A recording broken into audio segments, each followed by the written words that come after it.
welcome to the NBA Draft. Do you want a podcast that discusses and breaks down your favorite prospects all the way until they hear their name called on draft night? Luka Doncic. Welcome to the home of NBA Draft Prospects. Words can't describe how I feel right now. This is the Prospect Pod, presented by Hardwood Hoops Central, only on YouTube. And welcome to another edition of the Prospect Pod, presented by Hardwood Hoops Central. I wanted to do a quick add-in for this particular episode, and just let you know that this podcast was recorded at about 5 p.m. Eastern on draft day. So all of the thoughts and things that I'm going to share with you are pre-draft, so keep that in mind when you're listening. And I am using kind of Draft Express as mock draft on where they're projecting and kind of talking about my thoughts on certain picks should they go there and where I think certain guys could go or what picks that, players that they should consider. So I just wanted to add, as I was going through the editing process, I wanted to quickly add this in at the beginning just so that you kind of knew what you were about to listen to. Because some of you may listen to it and say, well, that guy didn't go there. That pick didn't happen. That pick got traded. Just know that this is all before the draft. It's not going to be uploaded and available to you until after the draft. So you will have the benefit of hindsight. I will not. So I just wanted to quickly add that in because I just thought that would be a nice footnote for you to be aware of as you kind of go into this journey with me down this little podcast hole for today.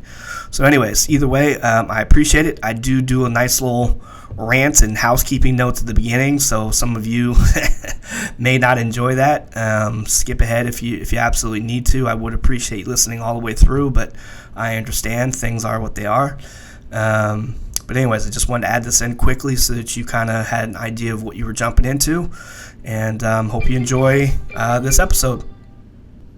Hey, welcome to the 2022 NBA Draft Recap presented by Hardwood Hoops Central. Thank you for tuning in to a better late than never episode of the podcast of the Prospect Pod. I can't even get the name of the show correctly. Let me tell you what this week has been like for me to get these final 8 videos up on the channel.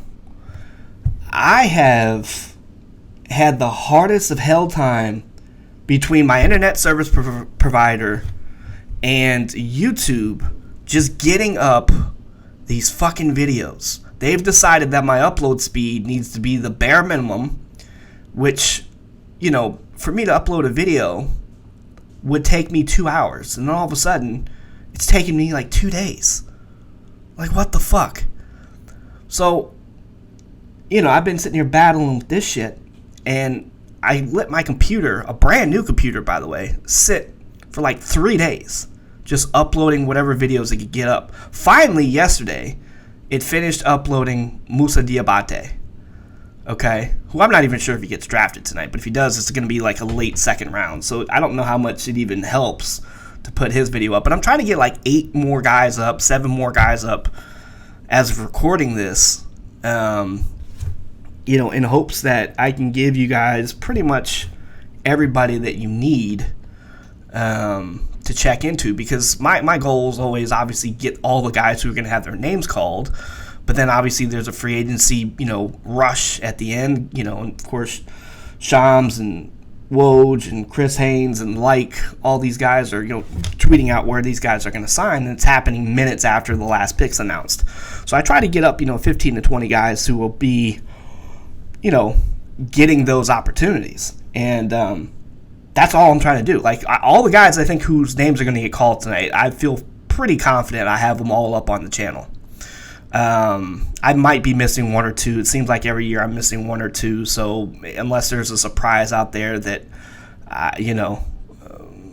that I just didn't, I tried to look at Portsmouth to see who stood out. That's why I put up like Tyrese Martin. I've got Darius Days uploading right now. And of course, once those guys get invites, you want to see what they do at the combine. So, things kind of change. And I know I put up a list like a month or two ago saying, these are the final guides that I'm thinking of uploading. Obviously, some guys have gone back to school and others didn't do as well at the combine. And of course, I try to pay attention to some of the more mainstream mock drafts, of which I know that they're updating it based on information they're actually getting from league sources, namely like Draft Express and what have you. And so as that's happening, I'm seeing, guys move up, and I'm like, all right, I need to make sure he's up on the board. I need to make sure this is that. And so anyway, to say that it's been a fucking roller coaster to get this last little bit of the draft videos up for 2022 up, it's been crazy. I literally thought when I woke up this morning that the last 7 videos have been done uploading. Then I find out that the external drive that I used to store all of the files was somehow write protected. And if you know anything about that, it basically means you either have some sort of issue with the drive or there's a virus, and turned out there were no viruses, no issues. So I basically shut the computer down that I was using, switched it over to an old computer, and everything's fine. But in doing that, it ended all the uploads for the 7 to 8 videos that I had been uploading for the last 2-3 days. I mean, a kick in the balls to get to the finish line, and you're like, all right, we should be good. And then it's like, nope, you're still going to be uploading videos all the rest of this week and probably next week. So anyway, my whole thing is this. I have noticed an increasing amount of people who have been requesting timestamps and this and that. And look, let me just address that. Let me do one bit of housekeeping before we go into the draft. And I know this is kind of a long intro, so just bear with me. I barely put up podcasts, and I put up a bunch of free content. I feel like you could probably put up with me rambling for 5 to 10 minutes. If you can't, just fast forward until you start hearing me talk about prospects. But the long and the short of it is, look, I can respect wanting timestamps. But if I don't put them up, here's what I'm telling you. I feel like at this point, I'm the kid in the group that has done all the work, and then you just want to put your name on the fucking paper. So if the last thing you have to do is just go through the video and be quote-unquote inconvenienced to just try to find the different sections of the video, boo-hoo. Because let me tell you something. Imagine how much time you have to spend going and finding games, especially for international prospects. Forget the guys who play here domestically. Let's take an international prospect. If you took like Ismail Kamagate, how many games of his did you find? Go ahead and answer that to yourself. How many games did you independently find? 5? Were you fortunate enough maybe to get 10? Point being, it's not easy. And over the last 5 years, these leagues overseas have been much better about creating a YouTube channel and streaming games live and so on and so forth. But, some of these guys don't play on the parent team. They'll play on, a lower level team because they're younger prospects and whatever, what have you. So it's not easy finding film on these guys. And some of you have expressed that, and I appreciate that you've had that struggle because you understand what I'm saying. And it's not that I haven't shared that struggle, because I have. Several years ago, even, dating back to the times when I was just a guy interested in the draft, my only source really was, independent sources like Draft Express or, whoever was putting out film, and so my whole point in doing the channel was to just say, hey, look, here's 2 to 3 hours on this player, enjoy. And then from there, whatever full film you can find or what other sources you can find, great. But at least you have a nice base to start from. And I'm not saying all this so that I get a bunch of thank you. I get it. There's a lot of you out there appreciative. But there are a lot of you, especially those of you who don't even fucking subscribe, who want to sit there and bitch about, well, you don't have timestamps. Well, you don't even fucking subscribe, so why do I care? I'm doing this shit free, and the least you can do is subscribe. The fuck? You want me to do all the work, and then you basically just write your name on the paper at the end so I can hand it in and make you look like a genius.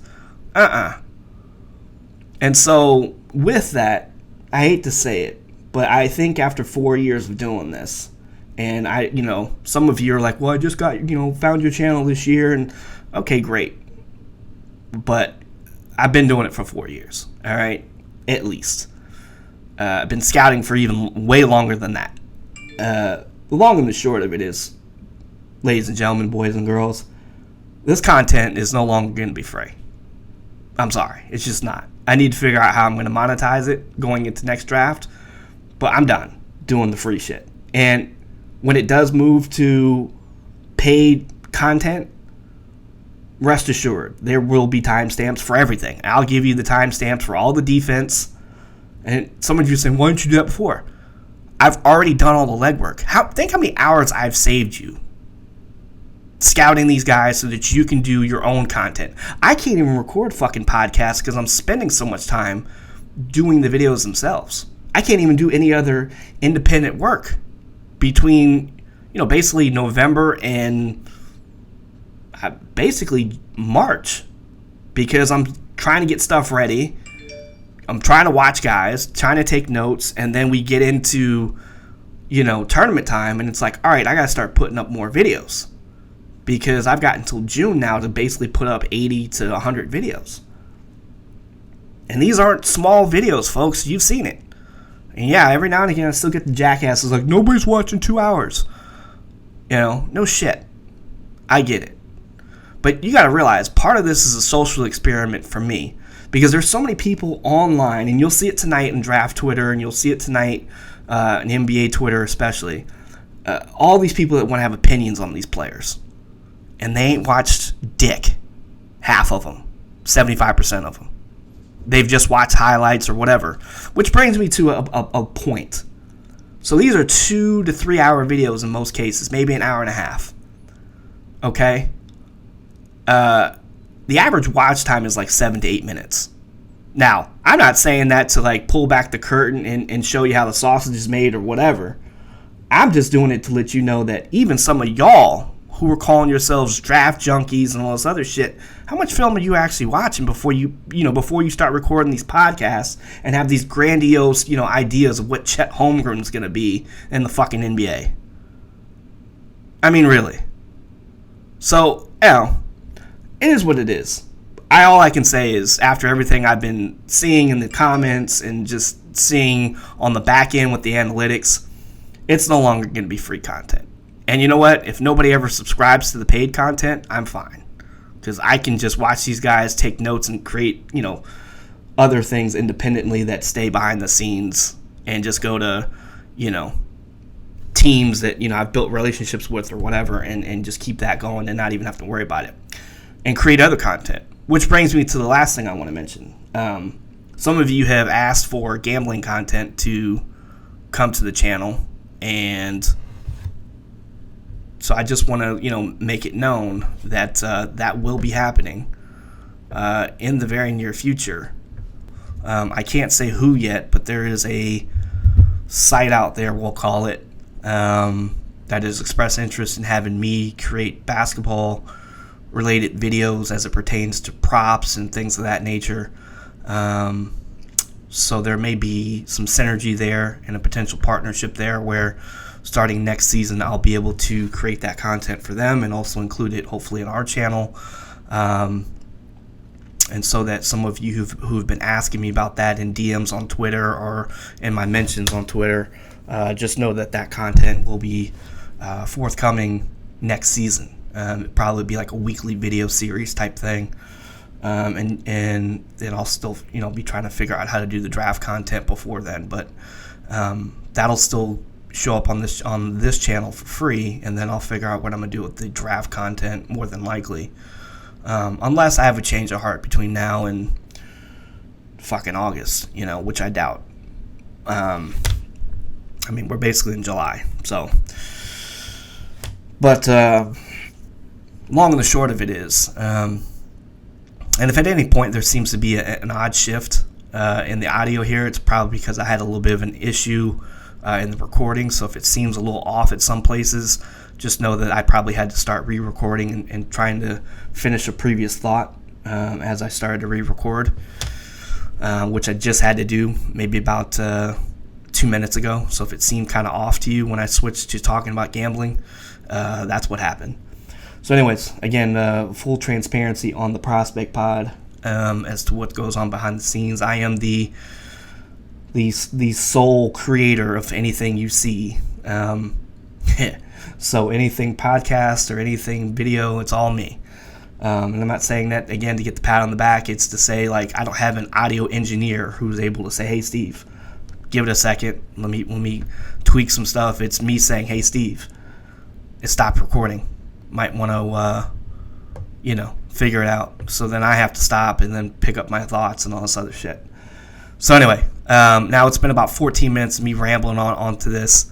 Let's get to the draft. And first things first, obviously, if any of you have been gambling on the picks for tonight, you've noticed quite a few shifts over the last, probably 72 hours, where at one point, it was looking like Jabari Smith was going to be the heavy favorite, followed by Chet, followed by Paolo, and then all of a sudden a day later, or, a day or so later, Paolo, takes a nice dip in his numbers in terms of he was a plus 900 underdog to go number one, and all of a sudden he goes to plus, I think plus 400, plus 450. And then yesterday, all the rage was, well, Paolo's now minus 175, minus 180 in all the books.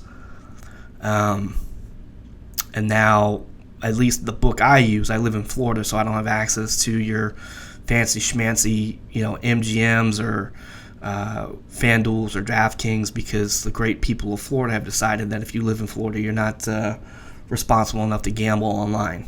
So then, of course, you have to go on these overseas sites and be a degenerate that way. So anyway, the book I use, I won't mention their name because I can't fucking stand them, and I'm not going to give them any free promo. If you follow me on Twitter, you probably have noticed, me bitching about this particular book, so you know who I use. But I won't mention them on the podcast because I don't want to encourage anybody else to use them. Long and short of it is, even my book at this point has taken down the odds for the number one pick, and even number two and number three. And of course, about 6 hours or so ago, Adrian Wojnarowski, of course, being Woj, drops the, I won't call it a bomb, but just the update on what it's looking like at the top of the draft. And his quote says, his tweet says, and I quote, "As team boards finalized today, the 1, 2, 3 of the NBA draft is increasingly firm, per sources. Jabari Smith to Orlando, Chet Holmgren to Oklahoma City, and Paolo Banchero to Houston." I think that's basically been kind of the understood draft order at the top for months now, but obviously the last, day or so, there's probably been some heavy action to try to maybe take some plus money on Paolo, and maybe there's probably been some sharp money that has obviously moved the lines like you saw yesterday. So I put a tweet out yesterday basically saying this was not the draft that I felt comfortable betting on in terms of who's going where. It's just too many things could happen, shift, picks get traded here, then of course, as a pick gets traded, priorities change in terms of who they're going to draft, and it's just, I'm just not a huge fan of betting on this year's draft. Do I think that that's the right order? We'll just get into it. Orlando taking Jabari Smith, and I'm going to use, for purposes of this conversation, I'm just going to go over the first round guys, and just in terms of Draft Express's current updated mock. That way I can have something to kind of follow, and I kind of stay on track here, and I can hopefully get this podcast done in a reasonable amount of time. So if we go with Woj's tweet and we go with the mock draft here for Draft Express having Jabari Smith 1, I think that's the safest pick. It's not the pick I would go with. I would go with Paolo Banchero, and some of you are going to throw tomatoes and boo.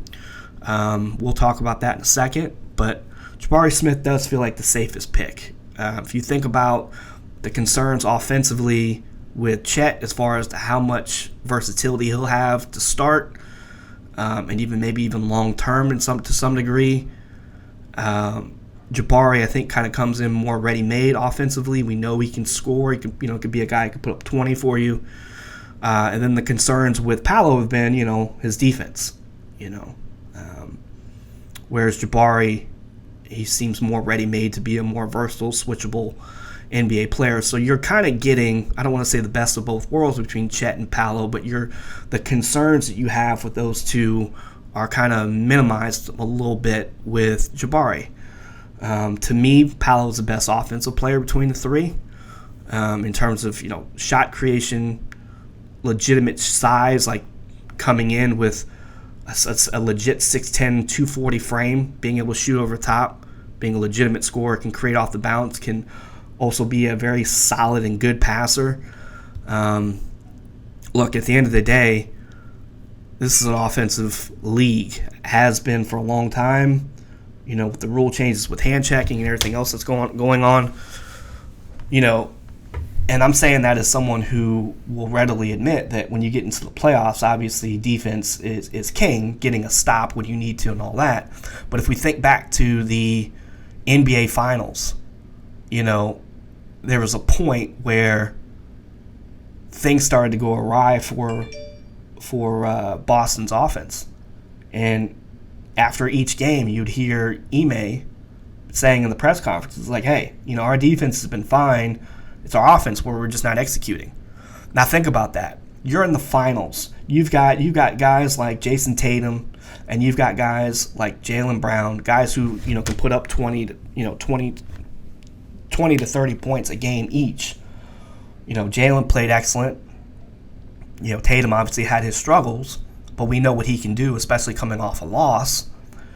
And even with those two guys, you're having execution and scoring issues. Now, granted, Golden State's no slouch defensively, but at the end of the day, it is a make or miss league, as often the cliche is said.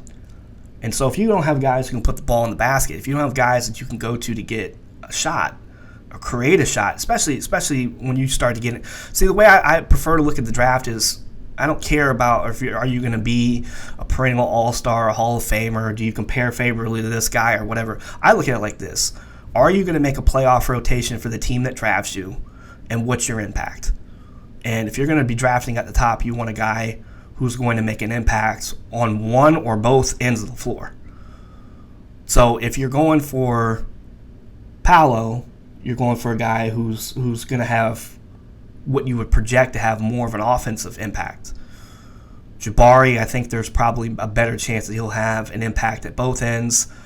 And obviously, this is a team that's going to be replacing Jonathan Isaac to some degree. I haven't, and I'm sure they haven't given completely up on what Jonathan Isaacs, could possibly do going in the future, but it hasn't looked very promising. And at the end of the day, this is a front court that hasn't had a ton of scoring.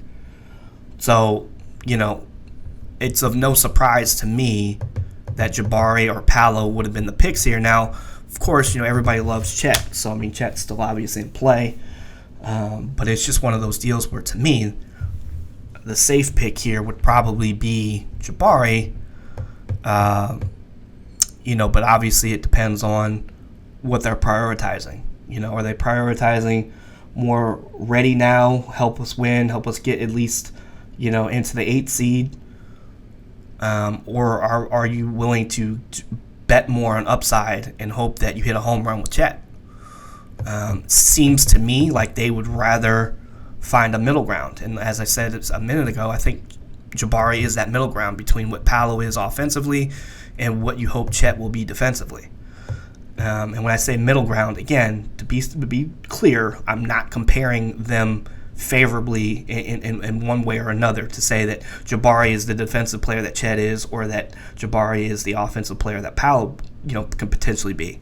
I'm saying that he is a nice middle ground between the two.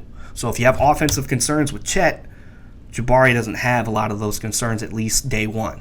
If you have defensive concerns with Paolo, understandable, but there's not as many of those concerns with the projections with Jabari. So again, feels more like a safer pick. So I think that's likely where they'll go. I've been asked, who would I pick, and like I said a minute ago, for me it would have been Paolo. But to each their own. Jabari, neither one of these three are a bad pick by any means. At least I don't feel. It just, again, depends on how high on each of their, what they bring individually to the game, how high you are on that. And for me, knowing what I know about the NBA, you have to have guys who can create shots. It's just the more guys you have that can create shots and can play make, the harder it is to guard. And then defense, we all want to look at the individual defensive matchups. That's how the NBA has been marketed forever. But, defense is done by the team. That doesn't mean that guys don't miss rotations, guys, don't ball watch. I mean, so these are individual things, but these are things that, can be coached.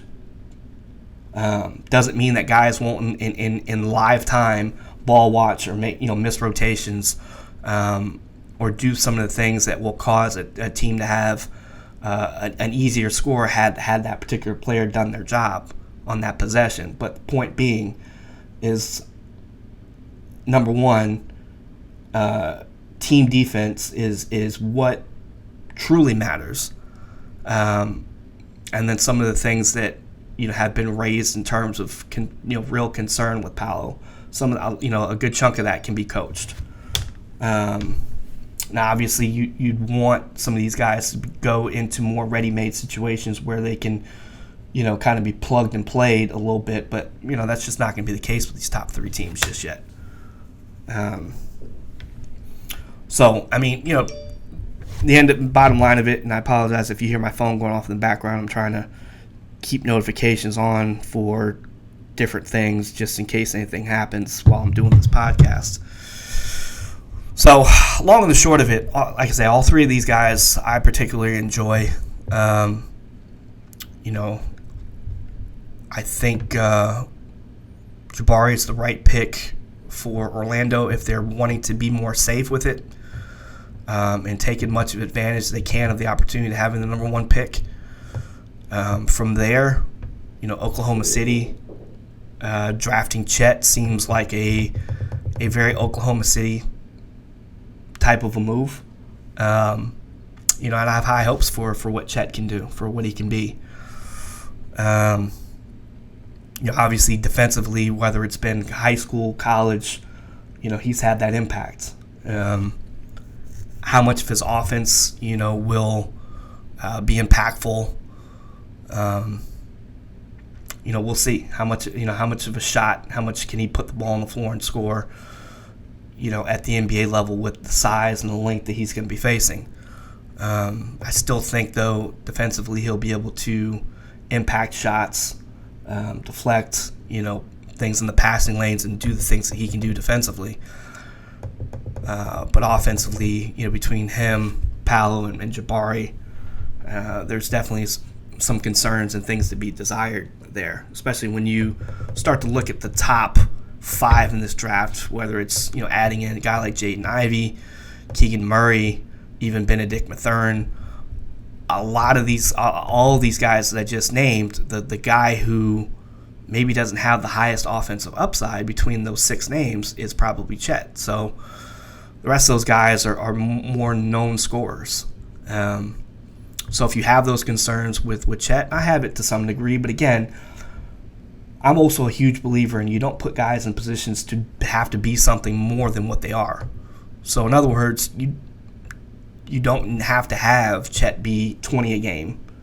You need him to rebound, rim protect, really anchor your defense, and then, finish around the rim like he has at Gonzaga. And I mean, he's been an incredible finisher, whether it's high school or college. So if he can just do those things at a high enough level and grow from there, you got a good starting point. And if the analytics are as strong with him and play out it to be as strong as they've been throughout this process and just throughout his career thus far, you still have a guy who has a shot to be an all-star. So, again, I'm not low on any of these guys, on any of these top 3 guys. I just think it depends on what you want to prioritize. All right, so moving on from those three, now Draft Express currently has Sacramento taking Jaden Ivey.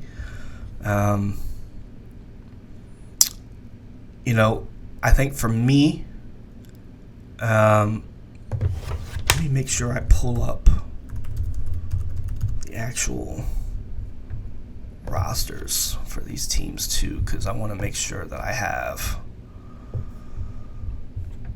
everything in front of me that will be of, so depth-wise.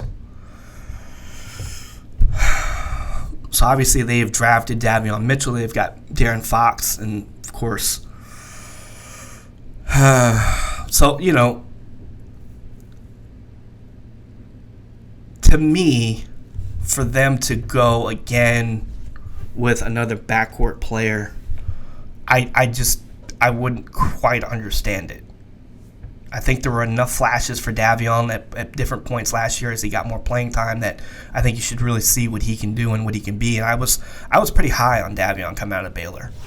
So I really think hopefully they give him an opportunity. Now, of course, any team is just going to say, look, we haven't had a whole lot of success, as it's been well noted that Sacramento has not. You just want to get the best player available. And so, again, it depends what they're prioritizing. If they think that Jaden Ivey is the best player available, so be it. You hear, I've heard people in the draft process refer to Jaden as plays like a bigger Ja Morant. I definitely wouldn't go that far.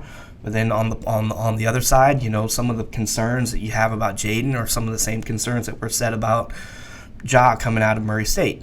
Struggles to shoot the three, a little bit turnover prone. But of course, you put that kind of in the vacuum of saying, well, Ja was also had a high usage rate on a team that really didn't have a ton of talent, and so he had to kind of be that guy. And so with that, a higher usage rate comes more turnovers and so on and so forth. So I don't enjoy comparing guys to guys who are currently in the league, who are playing at the level that Ja Morant's playing at, because it puts it at a situation where it's like, well, if he's not that, then I look like an idiot for making the comparison, or whoever's making the comparison looks like an idiot. But also, it makes it easy for fans to say, oh, this guy's a bust. And it's like, no, it's not that simple. So what I would prefer to say is like, look, Jaden Ivey is explosive. He is a guy that I think without a doubt,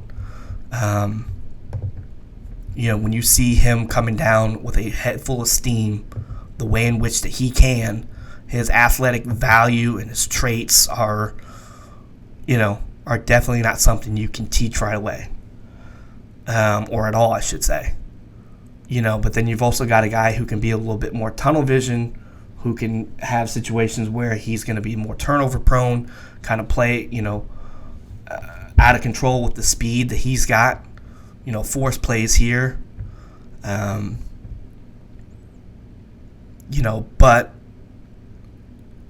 it's one of those deals to me where, again, if you put it in the right context, a guy who can play make, who can score for you, who's going to be confident enough to try to score for you day one, and then figures out the NBA speed and pace and gets coached out of some of these turnovers. I think if you can rein it back a little bit, not have too high of an expectation to go comparing them to a Ja Morant, and just say, hey, we've got a guy who could potentially come in, make plays for us, get down into the second and third level of the court and be able to finish.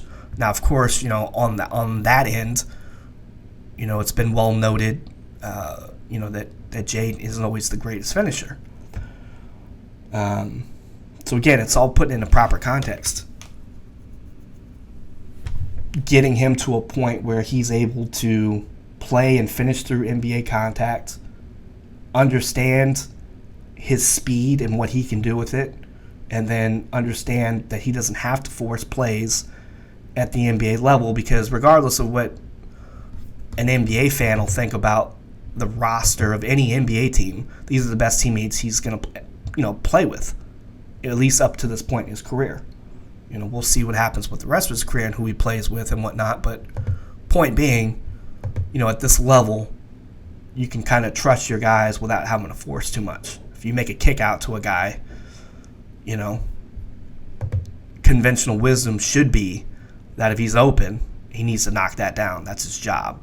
You know, so if you're kicking it out to a Harrison Barnes or a Trey Lyles, you know, these guys can stretch the floor. Now, they're not perfect. No, you know, very few shooters are just absolute knockdown. But, you know, if they're open, you know, they can knock down shots. So trusting your guys. And, you know, of course, being able to use those physical tools that he has and the athleticism to be able to guard. You know, the biggest thing in the NBA coming in is like, look, you got to have the versatility at both ends. You know, you can't over-rely on a three-point shot. You can't over-rely on driving and getting to the rim. Guys close out quicker in the NBA. You've got more length at the rim, you know, contesting your shots. So you got to be able to have a floater. You got to be able to have a pull-up. And so these are some of the concerns that you would have with a young player like Ivey, who doesn't quite have those tools yet, but could. So to me, for some people, you know, Jaden Ivey feels like a finished product, or not. I shouldn't say a finished product, but a more ready-made product. And I would caution that by saying that there's still quite a bit to be added to his bag. But if you feel high on him and you feel like he's going to add those things over time, which what we're talking about here is like a lot of guys aren't going to be adding mid-range pull-ups in today's game, but if you can just add a reliable floater, I think it goes a long way for him. You know, if you can rein in some of your decision-making and learn to really control your speed and play within yourself and within the game, it goes a long way. And if you can eventually learn to use those gifts to, you know, be a defensive playmaker. You know, you may not always be the best defender standing in front of a guy. In a lot of cases, you're not. It's hard. It's damn hard to guard in the NBA. It just is. It's hard to stay in front of guys. It's just what it is. You know, but if you can use some of those tools to be able to play make, you know, one of the things that people tend to like about, let's say, like a Terry Eason, is that they love how much he can play make. On top of, you know, being able to guard one-on-one, the fact that he can play make, block shots, you know, get in the passing lane, create steals, these are some of the things that people really point to. So if you can use some of your physical tools to be able to even just make plays, you can have an impact. That doesn't mean that you won't come back down 2 possessions later and get completely blown by and a guy just, you know, annihilates your big at the rim. But it is to say that at some point, you know, you've got to be able to take the gifts that you've got and the coaching that you get and use it to the best of your ability. So I say all that to say that I like Jaden Ivey. I do. But I don't necessarily know that that's the guy I would go with if I was Sacramento. Now, if they feel he's the best available, you know, so be it. I think, you know, giving Davion an opportunity, more of an opportunity, would be the way I would go. And I'd probably maybe lean more, you know, getting a Keegan Murray if I were them. You know, but that's just kind of my mentality towards it. All right, going over to Detroit Pistons. Mentioned Keegan Murray a second ago. Currently, that's where the mock draft for Draft Express has got Keegan going to is the Detroit Pistons. One of the things I was doing this morning while I was trying to work out some other issues of the million things that have been going wrong in the last 48 hours, technically, you know, I was sitting there watching a lot of offensive film with Keegan Murray. And of all the, you know, the top 6 guys, you know, we mentioned a minute ago, who, you know, at least 5 of those 6 are going to be looked upon for their scoring. I think the guy who's really going to benefit the most from having NBA spacing will be Keegan Murray. And I say that to say because he's not exactly the most explosive guy. Obviously, if you give more space to an explosive guy like a Jaden Ivey, helps out tremendously. But when you're talking about a guy who isn't like some all-world athlete like Keegan, but he's still got the skill to be able to get by guys, enough footwork and quickness to get by guys, I think it gives him an opportunity to stop and pop in the mid-range like he can do. play some of that mid post and turn, have some room to work. But then also, the catch and shoot threes that I was watching him do, like, it was impressive. To say the least. I mean, he kind of comes into me as a guy that I'm not gonna be someone who's going to predict what these guys are going to score per game, but again, I'm going to be excited to see what he does with the additional NBA spacing, because his ability to catch and shoot off the three, and his ability to feel comfortable working in that mid post or even those pull up mid range jumpers, he's going to have the space to do that. And you're talking about a guy who, is legitimately, who's legitimately 6'8". Good wingspan at 6'11". And to me, being able to shoot over the top, being comfortable to know where your spots are, and to just have a repeatable shot like he has for the most part, I think he'll do quite well with the NBA spacing scoring-wise. Defensively, there's something there to be desired. I don't necessarily believe or feel as though his strengths are going to be, particularly seen on the defensive end. Not an overly athletic guy, not a quick twitch guy. So there's definitely going to be situations where, he could be switched on, to guards and wings who are definitely, it's going to be naturally quicker and more athletic, and that will pose a problem for him. And the other part of it is sometimes when you are that level of athlete, sometimes you feel the need to try to make plays. And I think some of the film suggests on on Murray that he will, gamble or try to make plays that just aren't there, or he's just not quick enough to make. So, again, those things can kind of be coached out of, for the most part. Like, look, these are the defensive schemes that we're going with. There's no need to gamble. Trust your guys, make your rotations, make your closeouts, and trust that help's going to be there, if something does happen and you do need somebody to come over. But for the most part, just stay solid. You don't need to gamble or, thinking that you need to do more than what you need to do. So that would be, some of my concerns with him. But I think just ready-made scoring, I don't want to go making any comparisons with any of these guys, but to me, with Keegan, one of the things that I even saw, like, I'll give credit where credit's due, Sam Vecini with his draft guide, one of the things that he talked about with him was that, he saw some Tobias Harris. I think Tobias is, a little more athletic and probably a little more of a natural mid-range scorer. Now, obviously, he's had years in the league and whatever and time to work on that. Whereas I think Keegan, to me, feels more like a ready-made three-point shooter off the catch, especially. So I can see some of that. And if that's his floor, that's it's a really nice floor to have, especially if you're picking a guy at 5. I mean, you're talking about a guy who can be a scorer who can get you, upwards of 20 points a game, if not more. So if that is indeed his floor, or even his ceiling, as it were, it's not bad at all. So I would just say that, Jeremy Grant obviously not being there, there's going to be opportunities for somebody there to have to fill in the scoring role. Cade's obviously there, and that his natural instinct is to be a playmaker and a scorer. And of course, you got Saddiq Bey, who's had some really nice games scoring for them and shooting. We've got Marvin there at this point. We'll see exactly what the long-term plans are for, like, Marvin Bagley, or if they eventually want to try to find more of a guy who can play the 3-4 and potentially slide over to the 4 when somebody slides into the 3.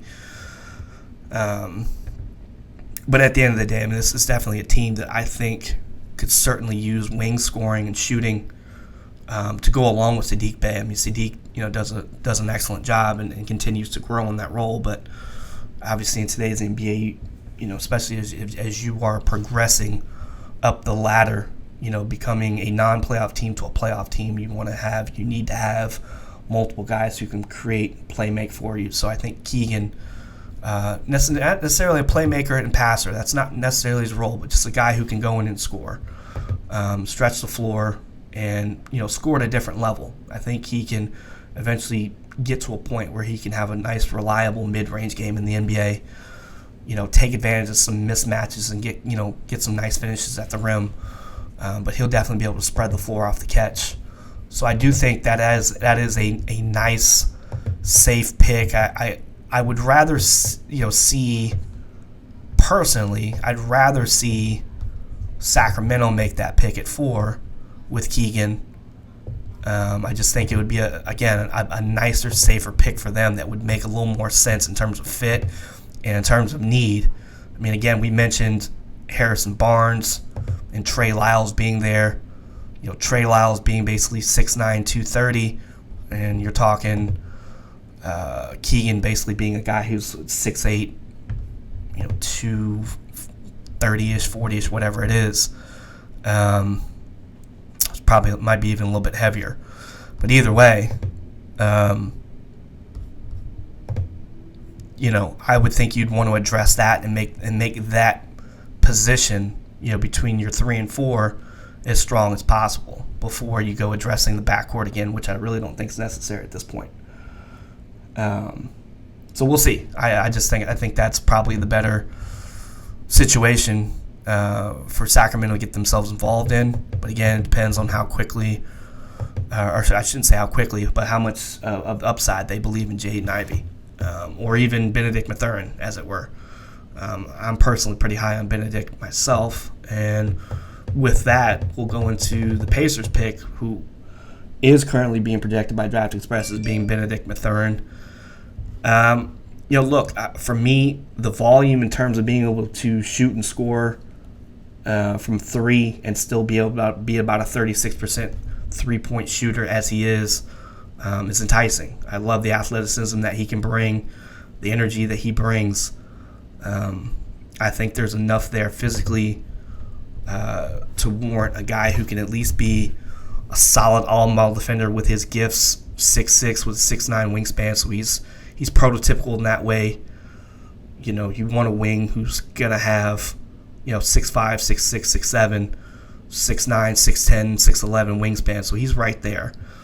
And for me, I just think his scoring upside is good. And so that would be where I would probably go if he is still available with Indiana. You've got Brogdon, Tyrese Halliburton. Both of those guys can score, but they also are looking to pass and play make. So you got to ask yourself, who are they passing and playmaking to? T.J. Warren's been out been out with injury. Buddy Hield is in the lineup. We know what Buddy can do as far as catch and shoot. Let's see what his situation is. Buddy Hield with his contract. See how much time he's got left. Sorry, I don't know some of this right off the top of my head, but as we're thinking about future fit, so unrestricted free agent after the 23-24 season, so he's got 2 more years left on his deal, talking about Buddy Hield. So, the thought would be a rookie, hopefully, is ready by year, 2, 3 to, start making more of an impact. And so not saying that you would put Benedict Mathurin at necessarily a 3 guarding wise, but in terms of just being a wing scorer like Buddy Hield has been, if Buddy Hield and T.J. Warren are eventually not part of the Pacers, in the next 2 years or so forth, then I think Benedict Mathurin would be a nice fit there. A young guy on a rookie contract who has a lot of room for growth, who's not afraid to score and to look for his shot.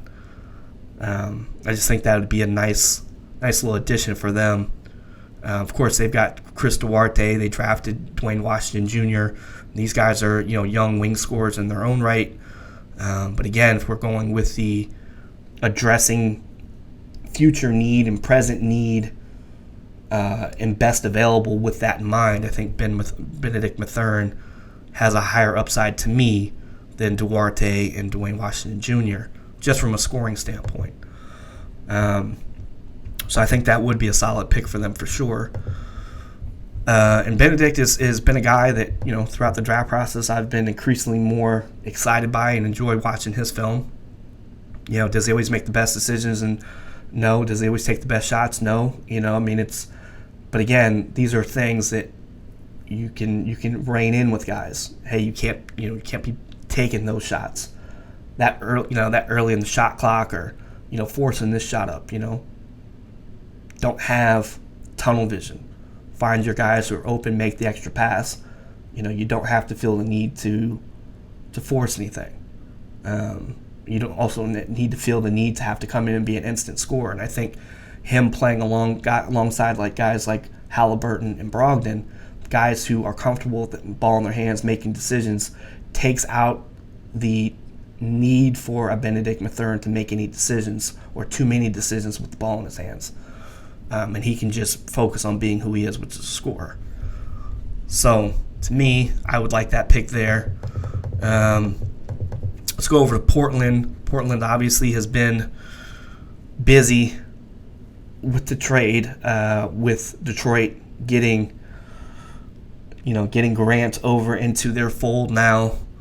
C.J. McCollum obviously last year is traded to Pelicans, and of course that allows Anthony Simons, well-deserved, super happy for him to get in and have a starting role and have a role where he could, I'm sure this year, put up 20-plus a game, potentially.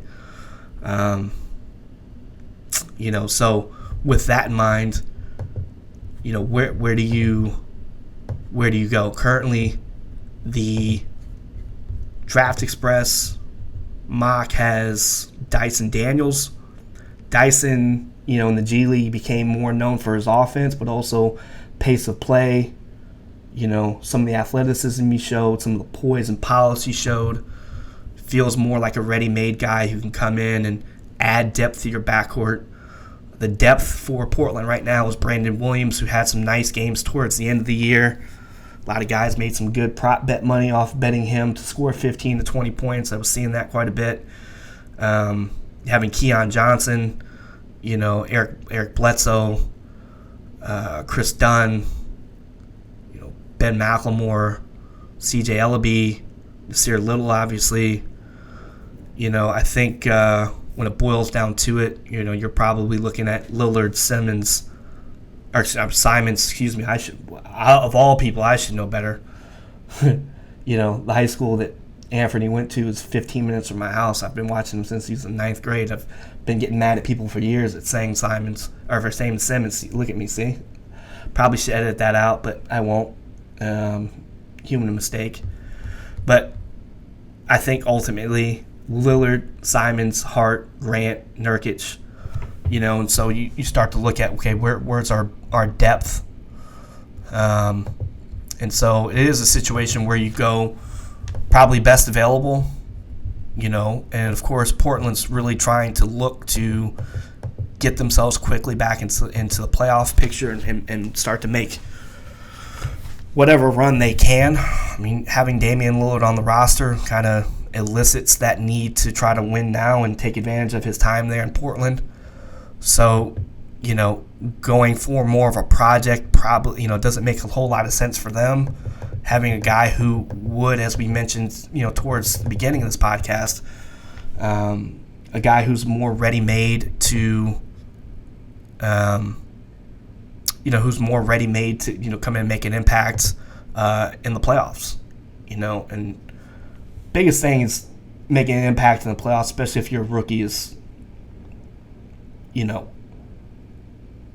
defense, being able to make the right reads defensively, being able to, have an impact on that end of the floor, have the effort, make winning plays as best you can, make the most of your time, while also, still also being able to try to make plays offensively. And to me, I do agree with having Dyson here as more of a ready-made player that could, come in and potentially add to that depth. I don't know that I would necessarily go with a Shaden Sharp, for example, even though conventional wisdom would say he's got all the upside. Maybe you go with maybe a Johnny Davis instead. Again, as we're talking about a guy who can come in and be defensively what you would need and just make the right basketball plays. Maybe that's the way you'd go. But I'd probably either lean Davis or lean Daniels in this situation for Portland, given where they are, where they're trying to get back to, and so forth. So we'll see what they eventually do. New Orleans, going from a team looking to get back into the playoff picture to a team that was just there. Played well against Phoenix, gave them a nice run for their money. I love what New Orleans has been doing, or the team that they've been building. I started to lose a little bit of optimism with them prior to the McCollum trade. Obviously, they've hit a couple of home runs in terms of draft picks the last couple of years. I love what Jose Alvarado is doing in his role. Herbert Jones is a solidified starter. Excited to see some more maturation in what Trey Murphy can bring to them. And of course the big question here in New Orleans is Zion returning, and that obviously levels things up significantly for them. At least you would assume.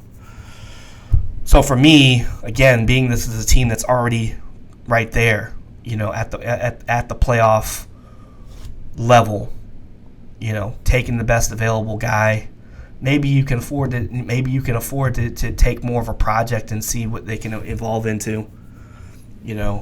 Draft Express has Ousmane Dieng, who spent last year playing for the Breakers in the NBL. Look, Dieng is a nice young prospect. His ability to put the ball on the floor and score, with the handle that he's got and the creation he's got for teammates, it's definitely intriguing given how early in the stages we are with where he's trying to figure out his game. But to that, do you go that route or do you take a Shaden Sharp there? If you're okay with taking more of an upside pick and saying, we're looking for a young guy who doesn't necessarily have to come in and make an impact. We know who our rotation is. We know we've made the playoffs. We potentially have Zion coming back. We can take a young guy who, doesn't necessarily have to be a part of our playoff rotation, doesn't have to even be a part of our actual rotation, can just spend some time in the G League. Do they take a swing on a Shaden Sharp, or do they take a swing on, Ousmane Dieng? It's an opportunity there for him to do that. I always go more towards who can help you, now. And of course, to me, if Johnny Davis is still there, I like what he can do for you defensively, and he shoots it well enough to where he can be a solid 3-and-D guy for you and potentially, be a part of your rotation. But they've got a lot here in the Pelicans between their backcourt and their wings. So for him, that might not be the best of fit. So to me, it's feeling more like this could be an upside situation sort of pick for them. Or, do you go more the route of trying to solidify some more depth, for your front court? Obviously Zion's had his injury concerns. And, behind him, you've just got Jackson Hayes, Larry Nance, Billy Herman Gomez. So maybe you look to improve there. And if you do, maybe they go the route of, looking at a Jalen Duren, or maybe they go the route of even looking at Jeremy Sohan, just in terms of guys who can be versatile. I don't want to say Jalen Duren not necessarily being versatile defensively, but being able to kind of shore up your front court, with rim protection, Or could you even go the route of saying Mark Williams? Mark Williams is the guy I'm really high on. I think he should and could go top 10. So there's multiple things that they could do here with this New Orleans pick. I think really just kind of looking at it now here in real time, it's best. Again, it depends on what the goal is here. If you're comfortable knowing what your playoff rotation is, and you don't feel like you're good on potentially feeling like you need a guy that could make a little more of an impact to year one, maybe you do go the Shaedon Sharpe or Ousmane Dieng route and take a swing on what could potentially turn into a home run for you if one of those guys pans out. Or do you just go more depth and say, hey, we'll add some more depth to our front court? And so in that case, maybe you do decide to get somebody that would be behind, your center, or your power forward. I think for me, the route I would go, honestly, would be to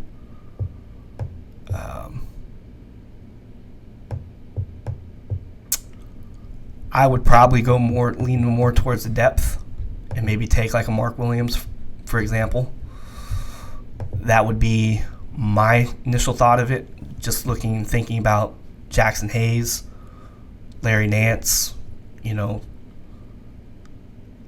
those guys can be more small ball fives, but you don't necessarily have an actual five that can play behind Jonas. So I think that's probably the route I would go. But if they decide they want to go the route of let's take a swing on some of these young guys, they're already at a point where I think their rotation's kind of set, especially if Zion does come back and does play and stay healthy at the level that we know he's capable of. So then, that opens up the door for allowing yourself to take more of a swing. Anyway, I would, like I said, I personally would go more towards having front court depth, adding depth, and I would probably go more towards Mark Williams. I do think he's a top 10 prospect in this draft. For his position, what he can bring. Some people are higher on Jalen Duren. Both guys obviously aren't super versatile in terms of what they bring offensively. They're basically, vertical spacers, guys who are going to be in the dunker spot. Good athletes. Good pop off the floor. Obviously, both can rim protect. Maybe you're a little bit higher on Duren because he is a little bit better of an athlete. Has had to use his jump shot more than Mark Williams has shown, and so maybe you feel better about his ability to eventually add a little bit more of a jump shot away from the rim long term. So I don't fault anybody for having a higher upside assigned to Jalen Duren. I personally would go with Mark Williams in that regard. Neither guy are like big time rebounders, but they're certainly capable with the length and the athleticism that they have. There's a lot more capability that they have in terms of being able to rebound. So again, it depends on if you were to choose it down between those two, what you prefer. Do you prefer trying to go more upside, which I think conventional wisdom would say maybe that belongs to Duren, or do you go for a guy who probably seems a little more ready-made into his role in Mark Williams? I think it's a little more clear exactly what Mark Williams is going to bring you day one versus what Jalen Duren is. But again, if you feel good that there might be an opportunity for him to add a jump shot, talking about Duren, or at least be able to get away from the rim a little bit more, have a little more touch, then, like I say, I can understand maybe you wanting to go the route of a Jalen Duren. I personally, like I said, would probably lean towards Mark in that regard. And all right, let's try to get through this a little quicker. All right, San Antonio at 9.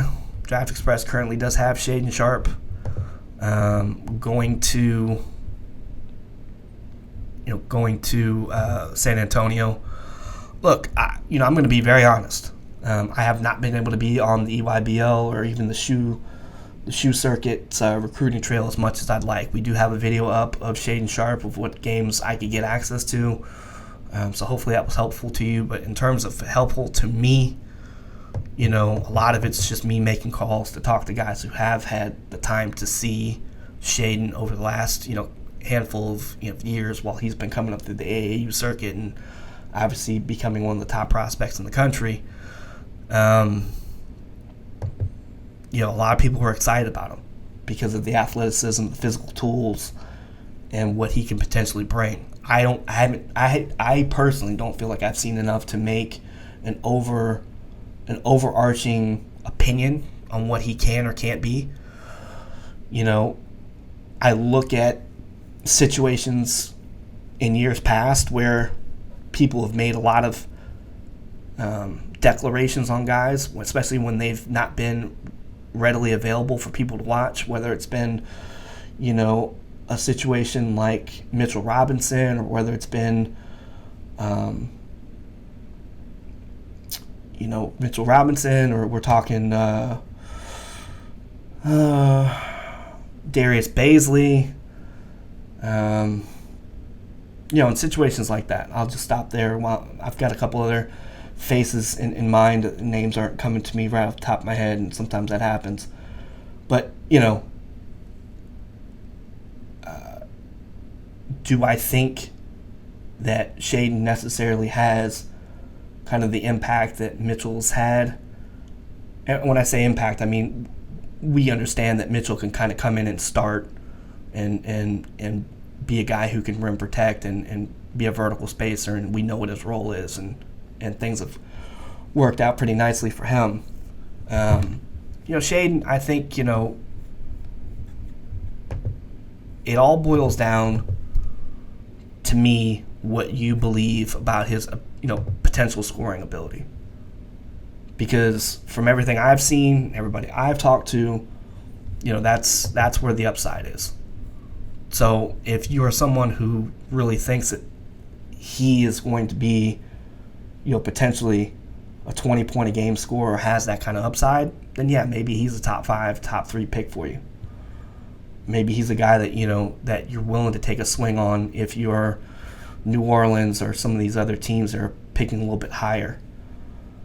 Obviously a lot is being said about this guy. And look, I mean, at the end of the day, I don't want to join the long list of people who have formed opinions based on decisions or lack of decision or whatever.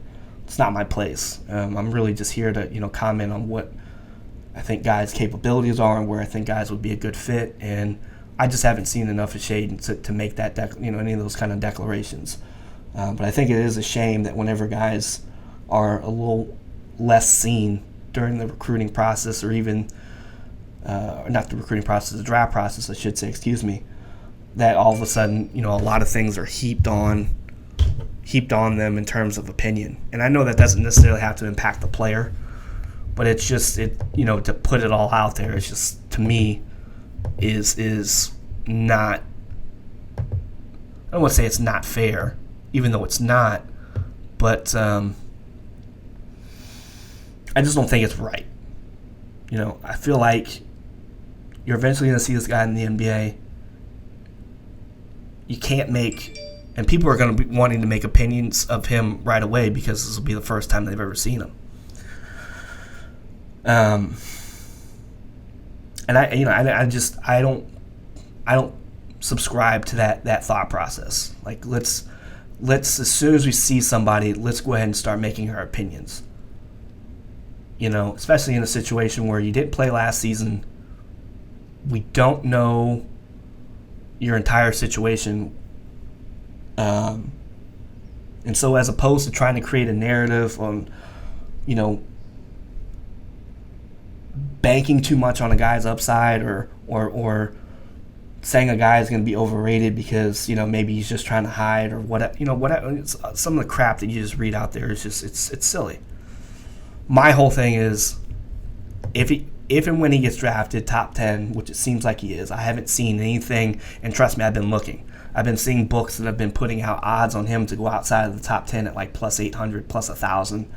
And so trust me, I've been looking for anything that would tell me that he's going to definitely go outside the top 10. I haven't really found much. So if he does, go top 10, which, in my estimation, it seems like he will, let him come into the league and eventually show you what he can do. And don't just be ready to make declarations year one. Sure, you're going to see things, but understand guys get better, guys are going to improve, And so I would just personally say, whether Shaedon goes to a team like San Antonio, who has a lot of young wings, by the way. I mean, we're talking about a team that's, of course, is led by DeJounte Murray, but they drafted Josh Primo last year. They've got Lonnie Walker. They have Romeo Langford now. They had Keldon Johnson, who they've drafted, Devin Vassell. They've got a lot of guys who are wing scorers and guys who are going to, so I don't necessarily know that is the fit here or the best fit. A lot's been said about San Antonio in terms of their drafting over the last few years. So it'll be interesting to see who San Antonio takes in general. But I'm not ready to make any sort of declarations on Shaedon. I'm actually really excited to see him play and see what he can do, and then just kind of go from there. So that's where I'm going to leave it. And I don't want to be hot takey or try to lean towards anything, because it's not fair to him, and hell, it's not even fair to me, because here I could be somebody who's just would say or predict the wrong thing, or I don't even want to say predict, because it's not really what I'm trying to here to do. But to be someone who's just gonna say, oh well, I don't think this, or I don't see that, and look, let the film eventually tell you what's there and what's not there, and I think you need to be able to see it on the floor. So I'm just going to leave it at that. I'm really interested to really see what San Antonio does with this pick. Of the 9 I've gone through so far, this is the one I think I'm most intrigued by, because they have gone with so much wing scoring and wing guys over the last few years that do they feel highly enough about Shaedon Sharpe where they do take the swing on him? That's interesting to me. So I don't know. Going to pick 10, Washington with Johnny Davis, which is what Draft Express has currently got. Look, I like Johnny Davis. You're talking about a guy who scored 20 a game and playing in the Big Ten, playing for Wisconsin, not necessarily known for being a big time scoring team year in and year out. The load that's put on his shoulders, the fact that he guards the way that he does. I like the fact that him going to the NBA would almost simplify what he needs to do, and I think that can make him more effective. So you say to a guy like that, like, look, we do just need you to be as best of a defender you can be that smart guy who can get skinny, go over screens, and be competitive on that end, and then just knock down your open shots, and then we'll go from there.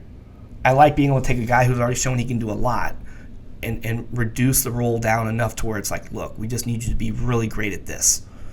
And if that's the case for him, whether it ends up being in Washington or somewhere else, looking at Washington, I mean, we're talking about Bradley Beal is, essentially going to be out on the open market. We're talking Kentavious Caldwell-Pope, Deni Avdija, Rui Hachimura, Kyle Kuzma, depends potentially what they may or may not do with him. There could be a lot of openings here on the wing for a guy like Johnny Davis to kind of come in as a young guy, and make an impact year one. Of course, they did also draft Corey Kispert. So, obviously, to me, it's a wing and a guard league. If you're talking about not having Bradley Beal, that opens up opportunity. I don't necessarily know that it'll be opportunity that Johnny Davis fills, or how much of it he'll fill, I should say. But if he's not there, then I think Johnny Davis, if he's there at that particular pick, could be good for them. And I do agree with that to that degree. Is looking at who else is going to be left past pick 10. Some of you out there would say, well, hey, let's maybe take a swing on the AJ Griffins. I've seen people be as high on him as 5. And I think that's just way too high personally. I think the way that this team is potentially going to be made up next year, Johnny Davis is likely the right pick here. And again, the thing that I like is being able to take a guy who's already shown he can do quite a bit in college and reducing that role down to where you can take more of his superpowers, what he's really good at, and allow him to just be that and expand from that role from there. Make your open shots, guard, and we'll go from there.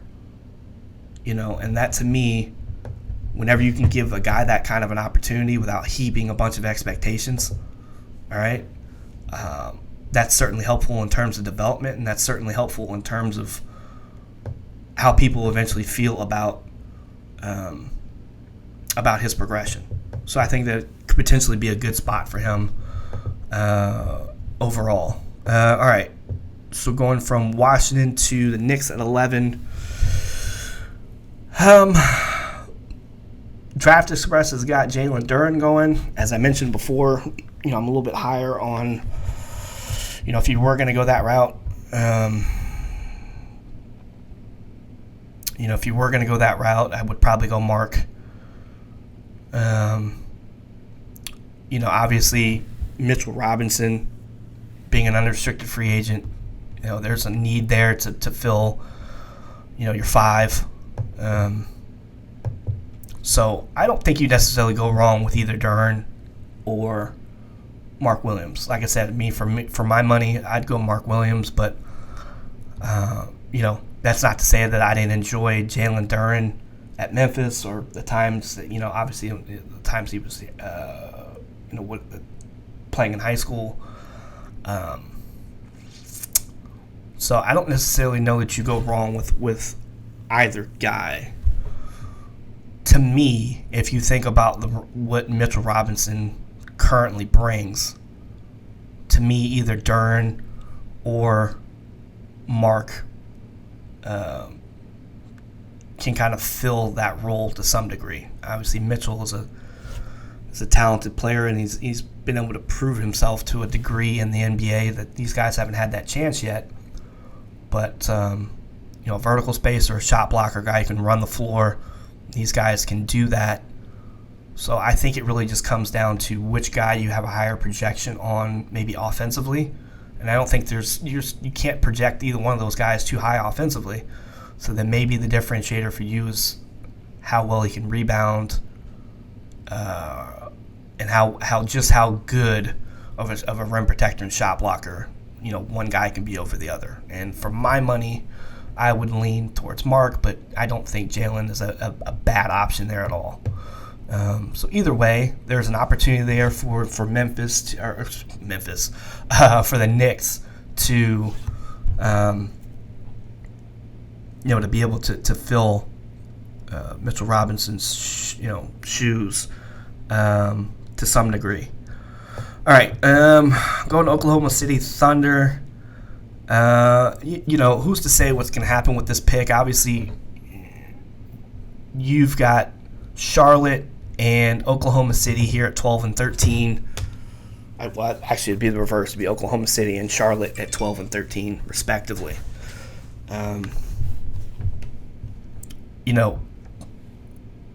I would assume one of these teams is going to, make a trade. So to really speak on fit between these two teams at this current moment in the draft and give them kind of where things are, I don't know if it's necessarily effective to comment on fit. I would just more or less say, in this moment, I'll talk about the players that are currently being projected by Draft Express in their mock. They've got AJ Griffin going to Oklahoma City at 12. Look, the shot making for AJ Griffin obviously is something to behold. A lot of people really like what he looks to be able to do in that way in terms of shot making. I just defensively, I didn't really care for a lot of what I saw. I mean, when you look at the frame that he brings, 6'6", about 220, 6'11" wingspan. Obviously the shooting is certainly helpful. Being able to space the floor in today's game, definitely helpful. He's proven he's got NBA range. I think he's also able to shoot it in the mid-range. He's got the pull-ups. So I think the shooting is there. I think, at the end of the day, though, the athleticism that he has and just some of the things you would see kind of in isolation situations, ball screen situations, there really wasn't a lot that defensively made you feel great. And then to a lot of people's points, it can be easy to disappear in some cases on, at a place like Duke or Kentucky because you've got so many different guys who are being talked about. But AJ was a guy that I had to constantly remind myself that he played at Duke, whenever I'd watch them. And again, that doesn't mean he didn't have games where he stood out and played well and so on and so forth. But I think at the end of the day, okay, you're not a high-level athlete, you're not quick twitch, you're a good jump shooter, maybe even, a little more, good plus, a good guy who can space the floor. But is that necessarily going to be worth taking in the lottery? Do you love the upside of his scoring, in other words, enough to say let's take a lottery? Some people really love it. Like I mentioned, there's people that would take him as high as 5. I'm sure there's probably people out there who take him at 3. I'm just not that guy. I didn't see enough offensively to warrant to think that he's going to be a guy that's going to get you over. Now, it doesn't mean he couldn't have some games where he could get you 15, 18, 20 points in a game where maybe he has just a very good shooting game. It happens. You look at a guy like Isaac Okoro, for example. A lot of people were high on him, and, I'd say thus far, he's been okay. He's had some nice games where he could score for you, and everything looks great, for the most part. But obviously Isaac was also known for being a good defender, and that's not what we have here with AJ Griffin. So, you really have to, if a guy leans one way versus another, meaning he's a better offensive player than defensive player or a better defensive player than offensive player, you really have to put honest stock into just how good the other side is versus the other side.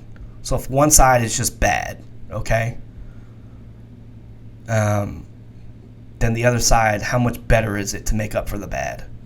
So you really have to, in order to really have a high feel or upside for a guy like AJ, you have to really believe in his scoring ability.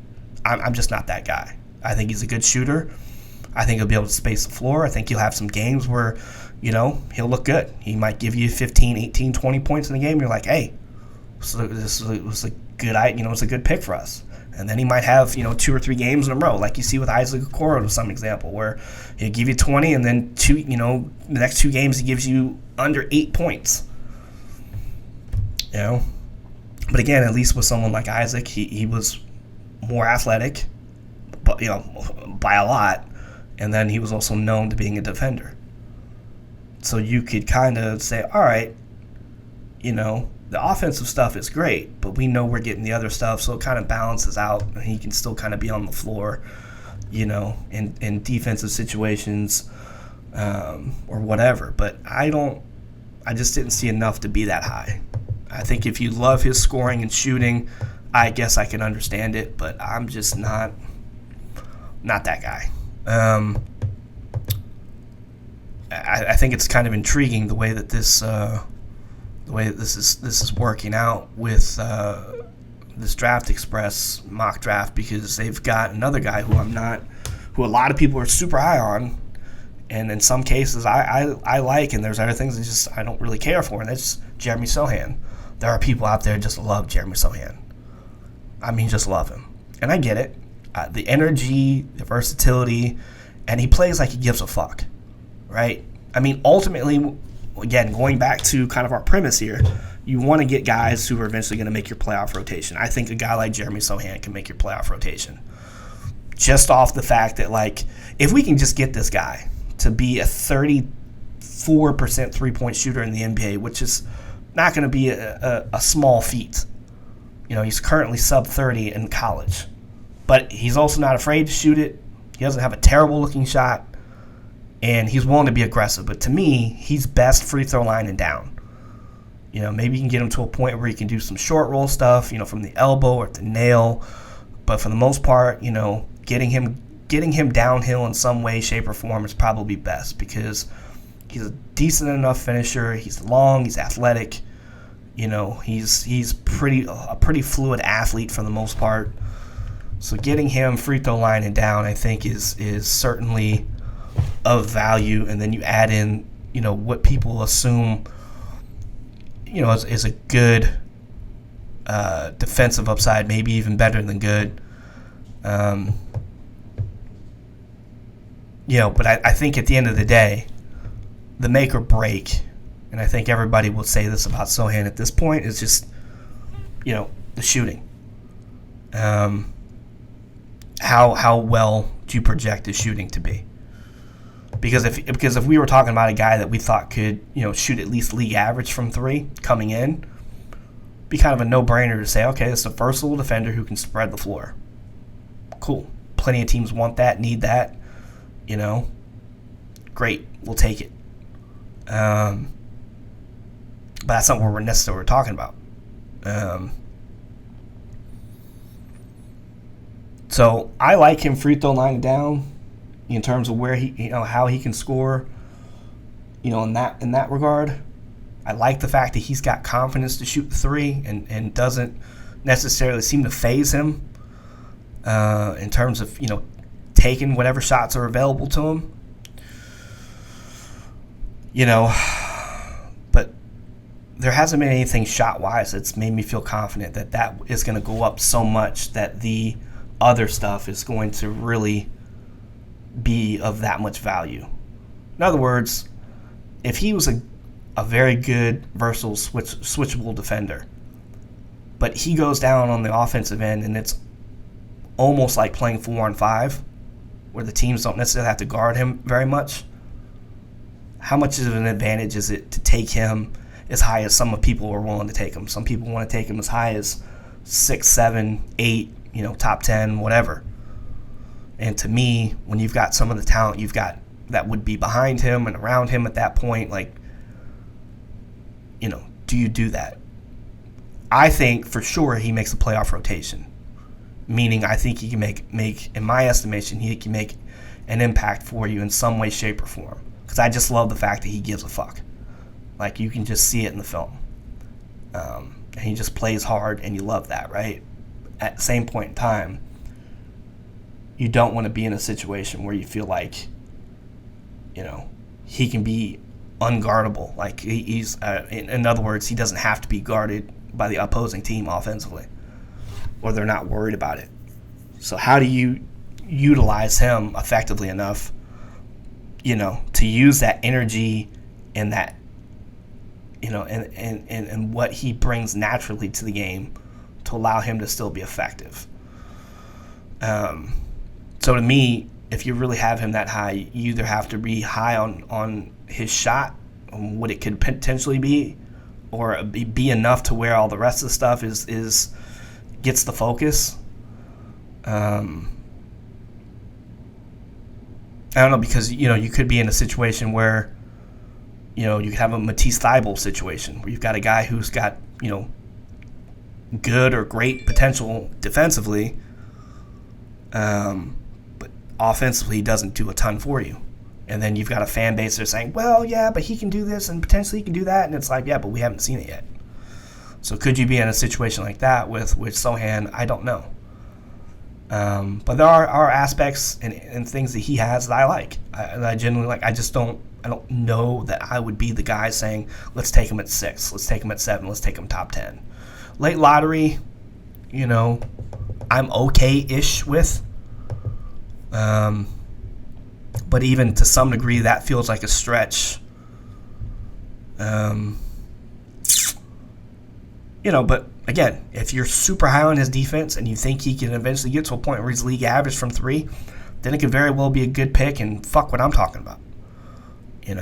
But I think this is a situation where you have to feel really good about his floor more so than his ceiling.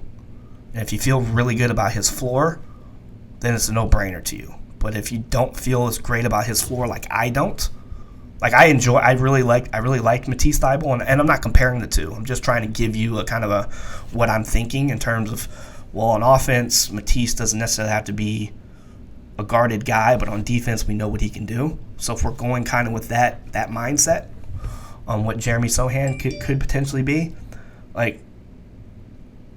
as valuable as I think Matisse could be defensively and as versatile as Jeremy looks like he might be able to be in the NBA, does it carry that much value? Or are you going to be a situation where you are a Charlotte potentially who Draft Express has got them potentially taking him at 13?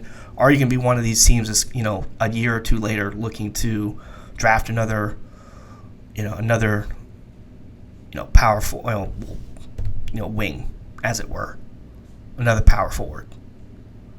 So I don't know.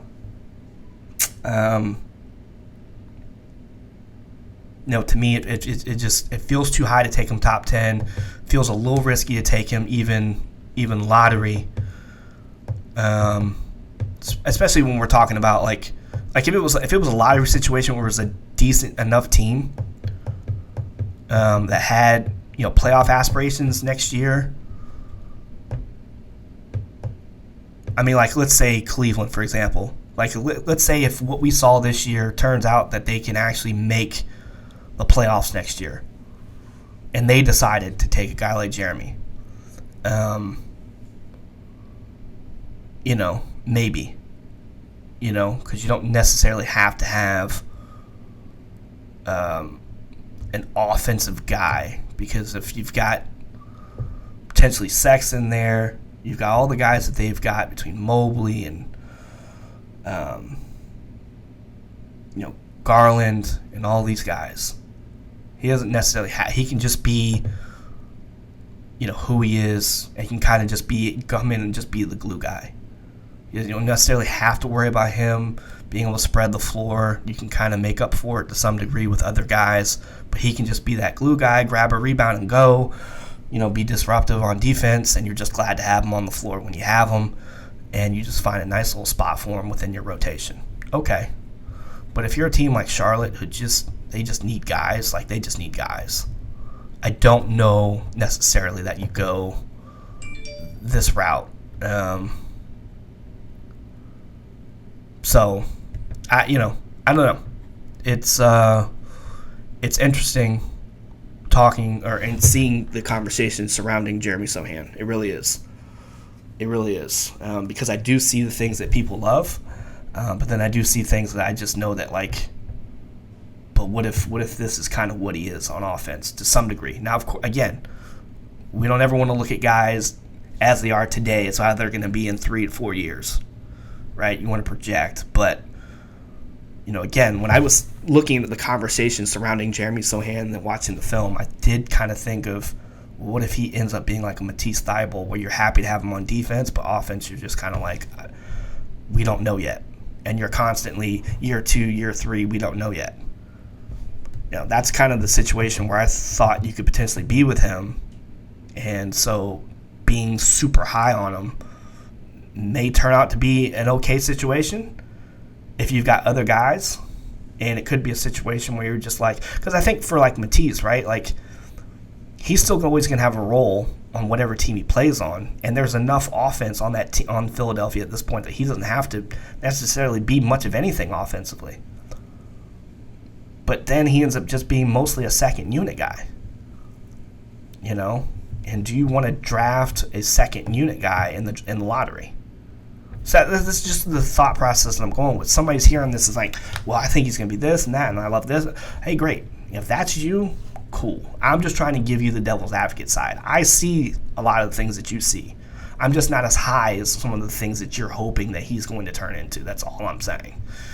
So, in any event, and I'm not saying anything I say in this podcast or about any of these guys aren't meant to be derogatory or this is what I hope happens. I hope all these guys make a shit ton of money and have a great success, whatever level they end up playing in. Even the guys who eventually never sniff an NBA floor and play overseas, I hope you have the best career possible. That's my mentality. I'm just, as I think about guys, as I think about picks, I'm like, this is kind of the thought process I bring myself through to some degree. All right. Cleveland Cavaliers at 14. They've got Ochai Agbaji. I really love Ochai. I really do. The way in which he has progressed from high school to what he's became at Kansas. A guy who can reliably stretch the floor. Doesn't have much of a mid-range game, but there's a lot of guys these days that don't.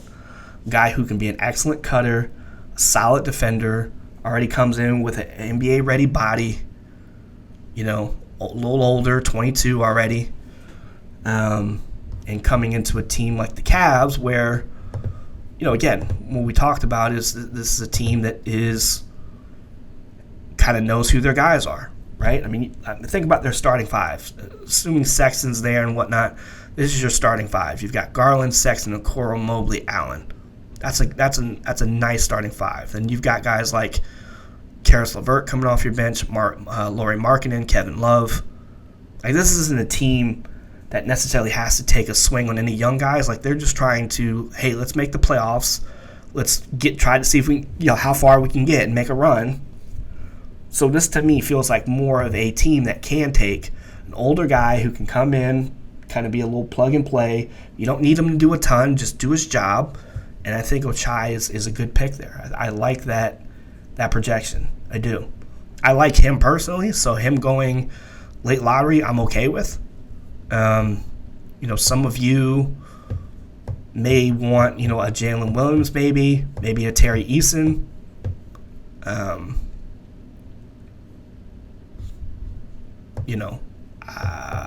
Personally, I'm good with Ochai. I'm good with I'm good with those three guys in general.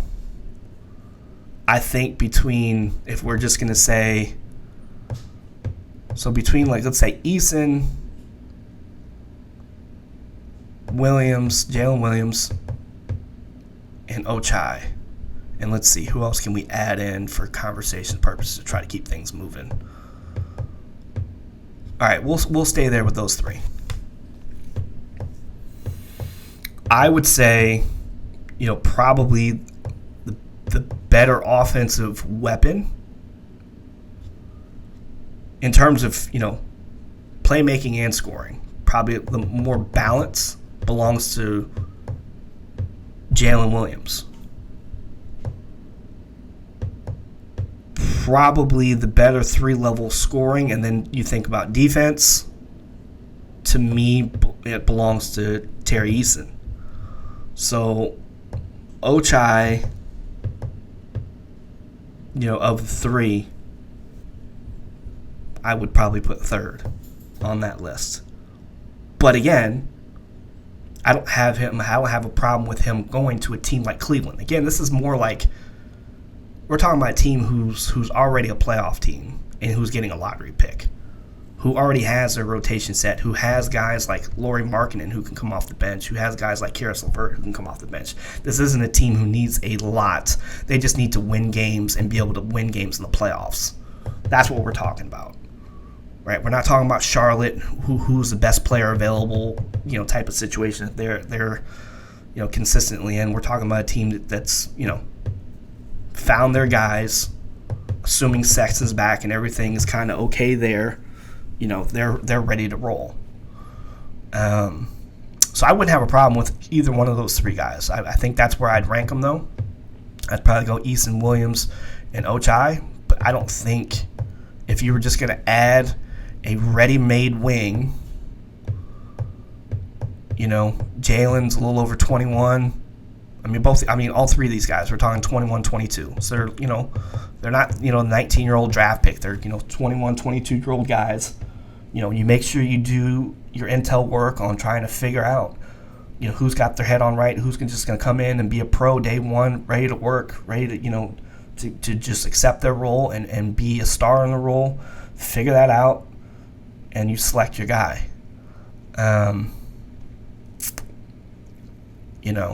I think for me, if you just want a guy who's going to spread the floor, Ochai,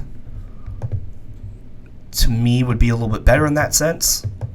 But then again, he doesn't have a whole lot of a mid-range game. Jalen Williams, not a great three-point shooter, but capable of creating his own shot, but then also creating for others. I like his passing ability. He's deservingly worked his way up the draft boards. When you're talking about a guy who's, coming to a team with a 7'2" wingspan. Eason, we're talking 6'8", 7'2" wingspan.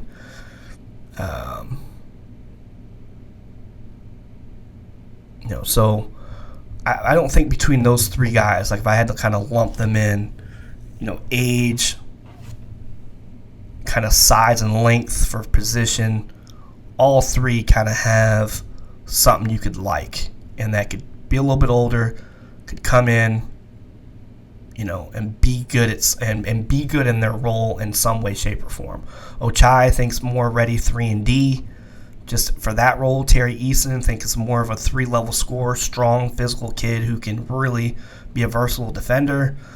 And then Jalen Williams, I think, is more of a guy who can, who can make for you while also scoring. So it depends on what more you would want to add. And to me, if you just want to add a guy who's going to come in and play a singular role, doesn't need to do much more than just, this is what we need you to do. Defend your guy, make your open shots. Ochai is a good fit in that way. If you want a guy who's a little bit better defender, who might be a better 3-level scorer, I think you go Terry Eason.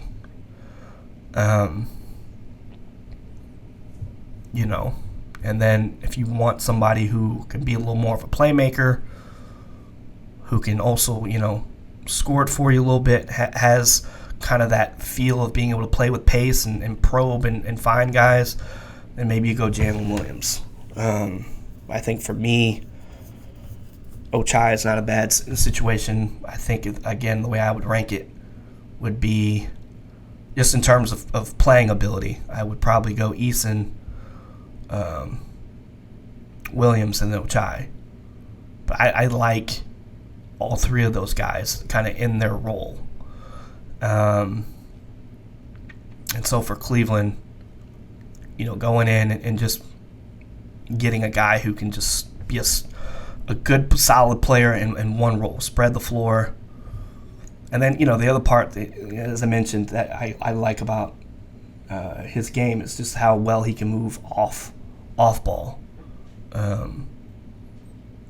Dive in from the three-point line, catch a lob, and finish. It's just, there's some polish there to him that I like. So I don't think I think that is a solid area for a team like Cleveland to be. A team that's right there at the playoff cusp, who can make the playoffs, who's got a good team, who's got and they just are adding another piece kind of to the puzzle, a young piece that could potentially be a part of the puzzle a little bit longer term. Doesn't have to start, can just kind of come off the bench and just be a solid second unit guy.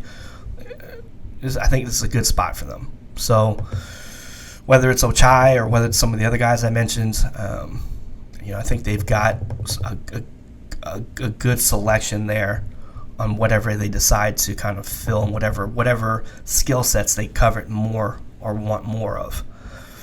All right, Charlotte at 15. And you know what? To be honest with you, I'm probably going to stop here around, I don't know. I'll probably stop around 20 and then just pick some guys to make some quick comments on, just to keep this as short as possible.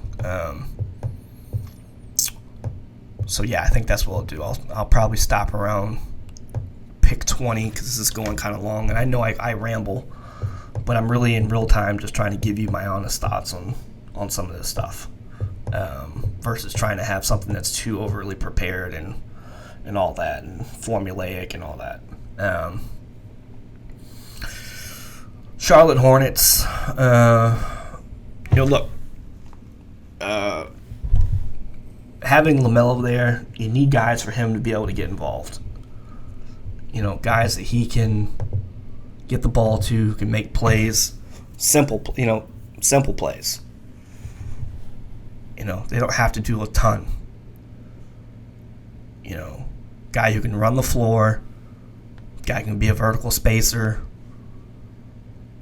Terry and LaMelo are going to run that backcourt. Gordon, Hayward, in and out of the lineup with injuries. You hope he can, stay upright and stay a part of that team.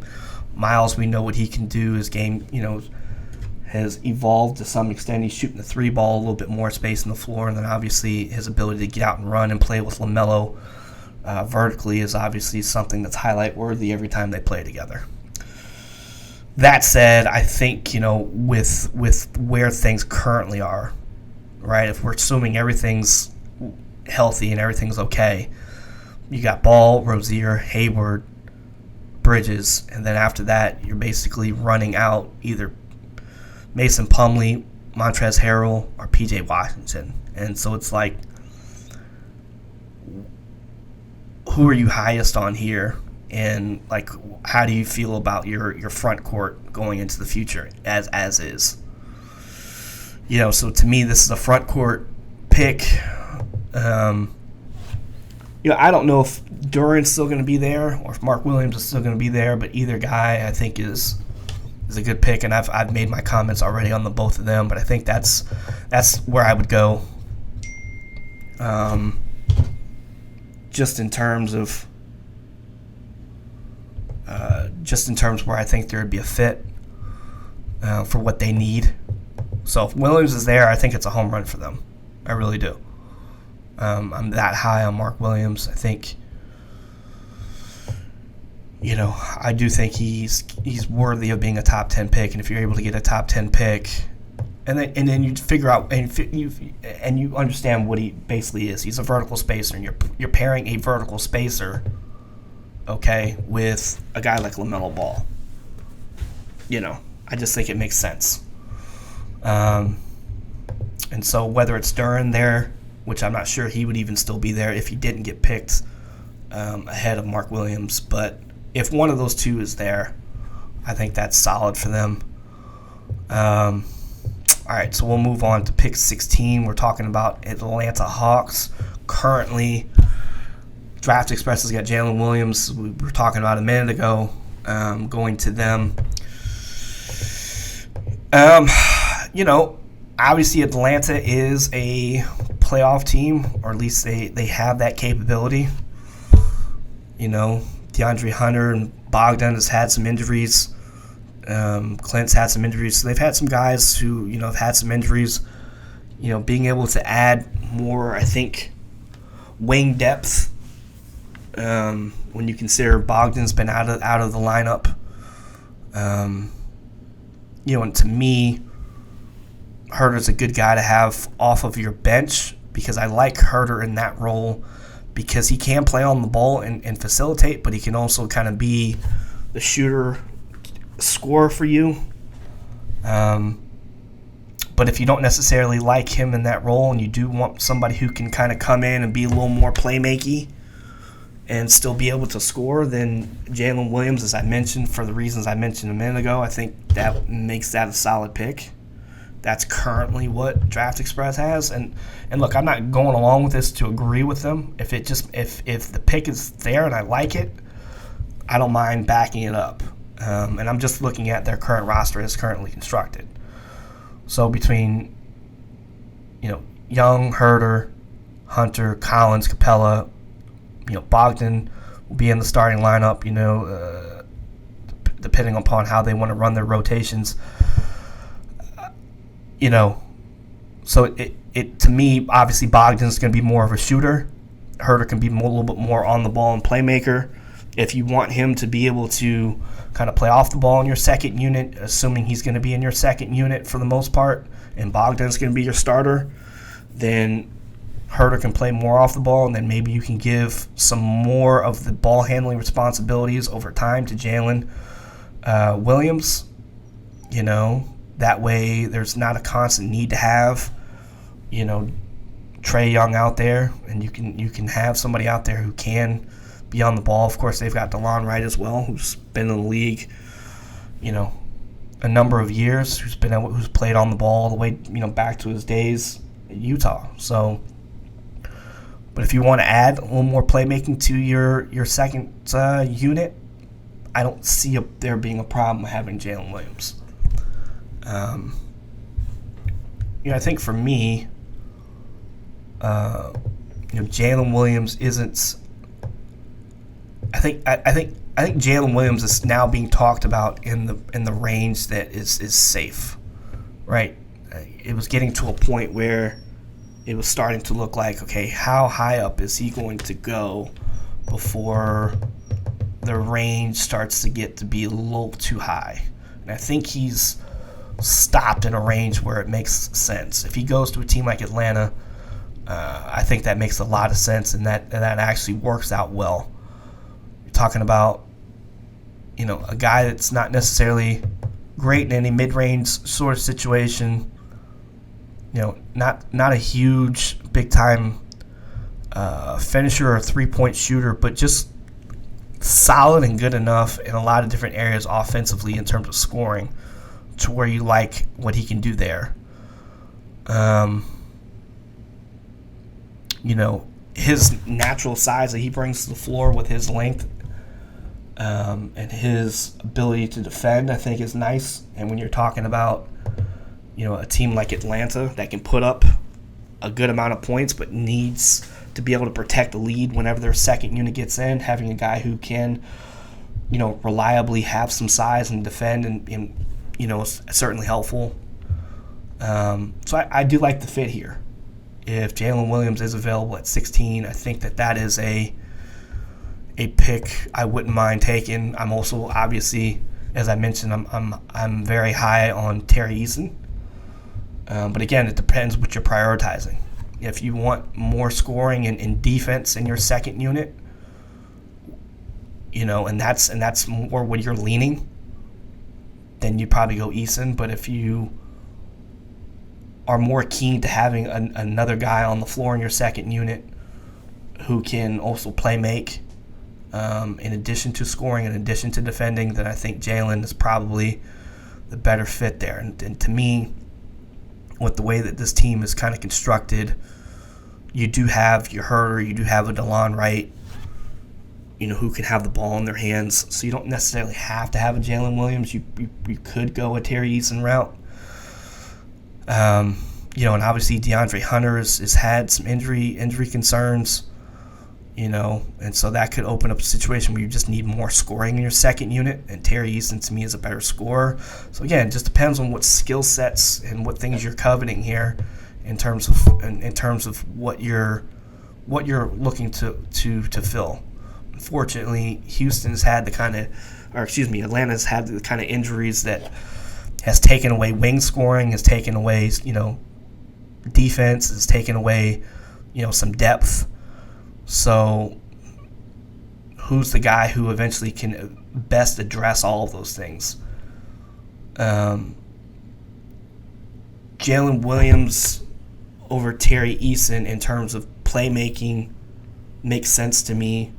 But I think ultimately, if you are trying to fill more of a hole between making sure your second unit's solid on defense, has sufficient enough scoring, then I think you lean Tari Eason. But if you're higher on Jalen Williams, and it sounds like I am, and it's not that I'm not, like I think he can score the ball well. I think his shot has been pretty solid.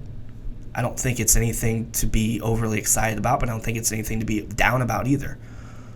And you got to keep in mind that this is a guy who had a lot of responsibility at Santa Clara, constantly with the ball in his hands, having to make plays. So again, as I mentioned with like Johnny Davis, I like when you can take a lot off a guy's plate and say, look, we're glad you developed those skill sets, and we don't need you to have to do it to that degree, obviously, in the NBA. But we just need you to be able to come in and take those instincts and those skill sets and those things that you can just do instinctually and apply it to our team in this way. So whatever you covet in terms of what role you're really wanting to fill, I think either one of those guys can fill their role and fill it well. So we'll see what happens. All right, Houston. All right. So Houston at this point, we will assume, has already drafted Paolo Banchero, and if 17 comes along, now look, this has not been a team that was great defensively last year. It just was not. Porter and Green, Gordon, these guys are offensively skilled. You've got Gordon as a shooter, you've got Green as a slasher and a shooter, and Kevin Porter as a scorer and a playmaker. And then you've got Şengün now, obviously as your starter, a young guy who's offensively skilled. That was the one thing that obviously a lot of people felt good about. He could also, provide some rim protection. When he was playing overseas. But the long and the short of it, as I look up and down this roster, there's not a ton of defense. And again, this was a team that was constantly picked on defensively last year. So I say that to say, if Tari Eason is still on the board, and that's where Draft Express has got them going, if you can get Banchero and Eason your first two picks, I think you've already had a lights-out draft. In my estimation, like I said, I would take Paolo first. So if you get the first overall pick, or potentially the guy who could be the best guy in the draft at 3, and then you get a guy like Eason who's got some really good two-way upside at 17 for a team who really needs the defense, I definitely think that could be an excellent draft. I forget what other pick Houston has beyond that, but to me, it's if Easton's sitting there at 17, it's hard to really go with much of anybody else, because at that point, in terms of two-way upside, I'm not seeing. Let's see. Hold on a second. Before I say that, let me look at something here. Yeah, maybe.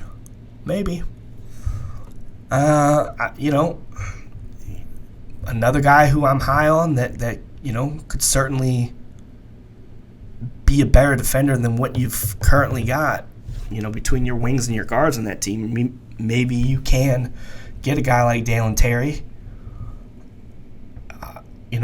Personally, I've always been a pretty big fan of Dalen Terry from the time I saw him playing in high school in Arizona.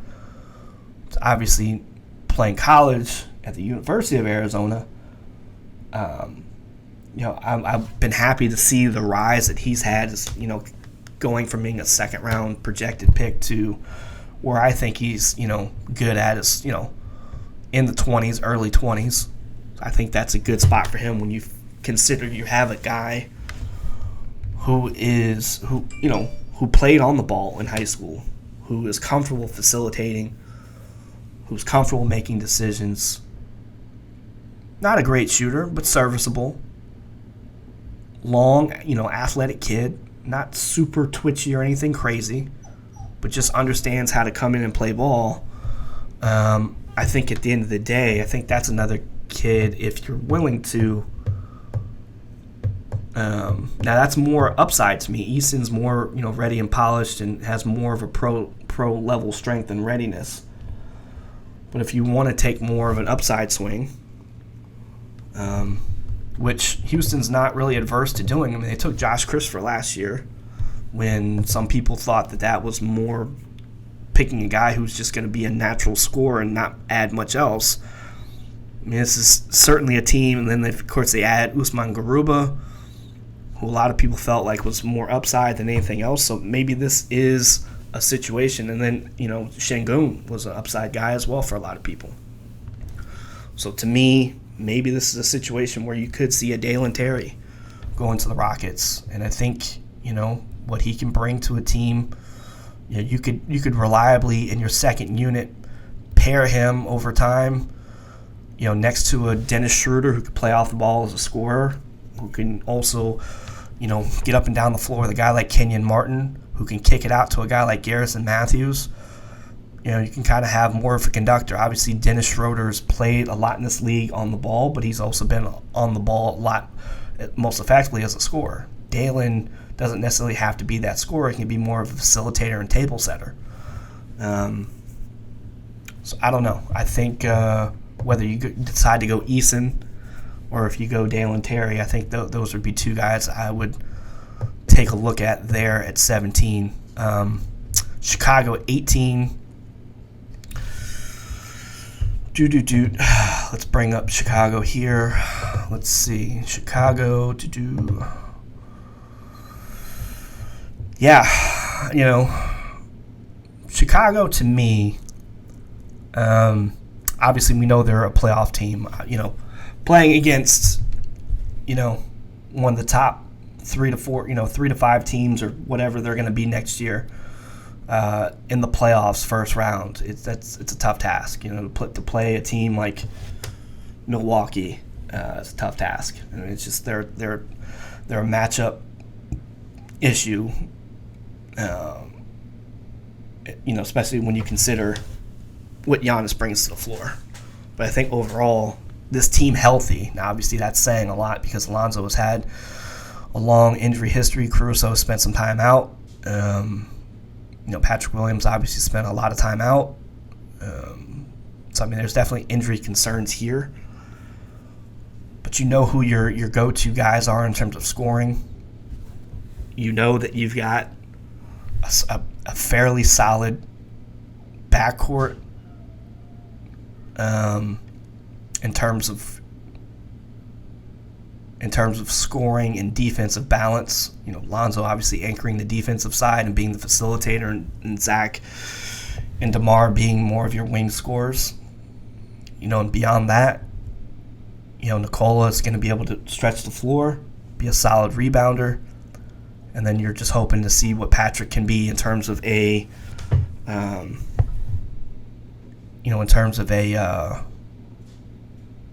defender and a guy who can at least spread the floor, and then see what he can do from there. So to me, when you look at it, Ayo had a great year last year. I mean, boy, did he for me, he did a lot more than I was thinking he was going to do coming into the NBA. So good for him. In that way, having Ayo and having Caruso, then it's like, okay, from there, you could reliably say, all right, we're going to add either more wing scoring,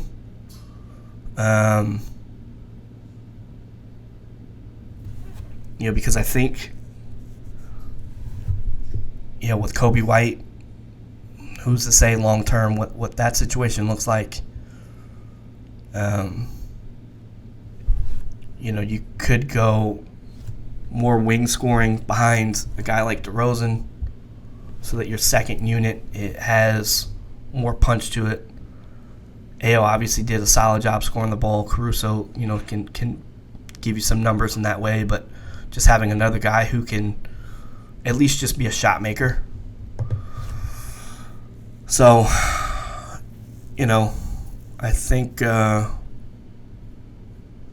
or at least be able to be a shooter. Draft Express has got Malachi Branham, Ohio State. I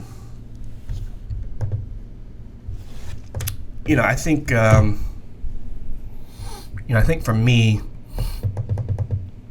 talking about Branham,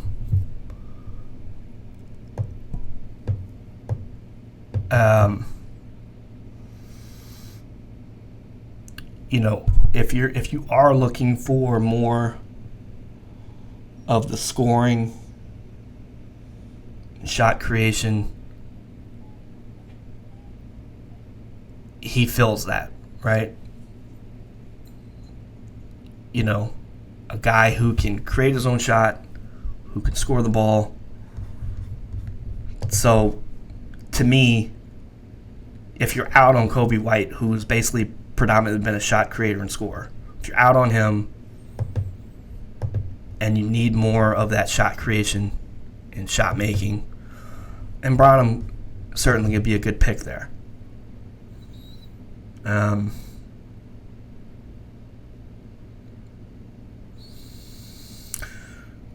But yeah, it depends on how high you are on him to be able to do that. And I think he's got enough in that way to be very solid in that role. The only downside of it is, defense for him just wasn't very good. So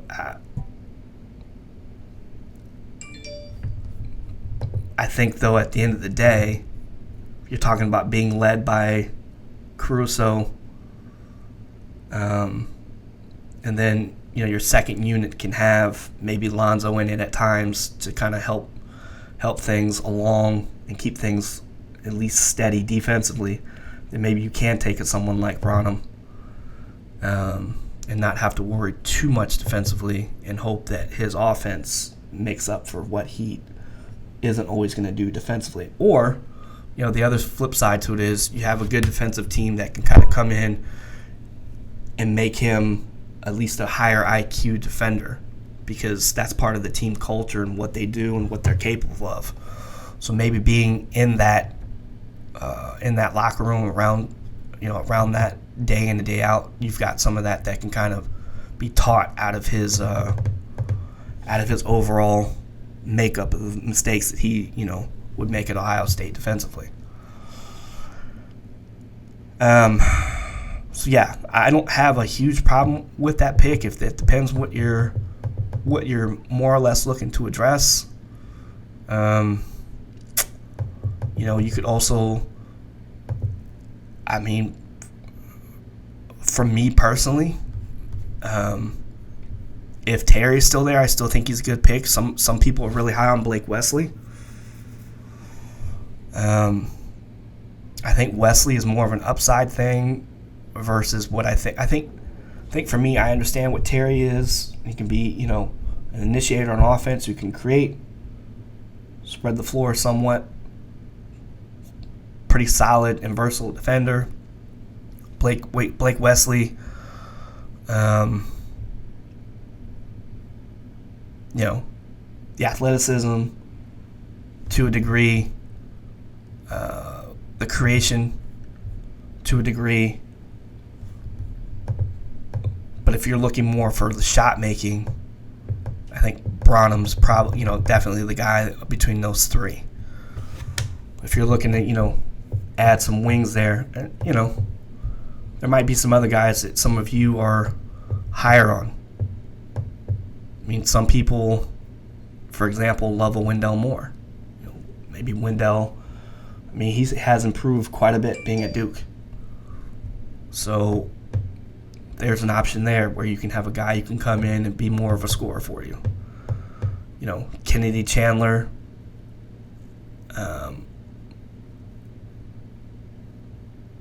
when you talk about what he's able to do with his speed, shot creation for others, and just natural, some of the things that he can do offensively. Now, obviously, Chandler doesn't have the most ideal size, but I'm just going through some names. I mean, I'd be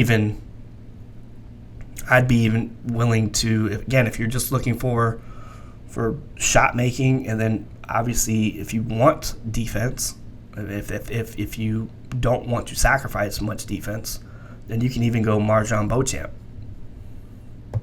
I think that for me, MarJon, I was listening to a recent interview with him where he's, talking about, look, that's what I kind of see my role being, a 3-and-D guy. I want to be able to come in and play great defense. And I think that kind of fits that culture with what it seems like the Bulls would essentially like to create. Wings who can defend but also can have an impact on offense. So maybe you go Beauchamp. So right now we're deciding between Beauchamp. I'll keep Kennedy to the side. So we'll go Beauchamp. We'll go Moore. Let's see. Hold on.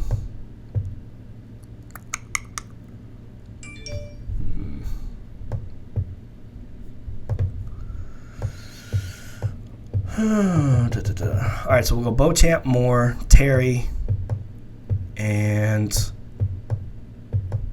we'll go Branham.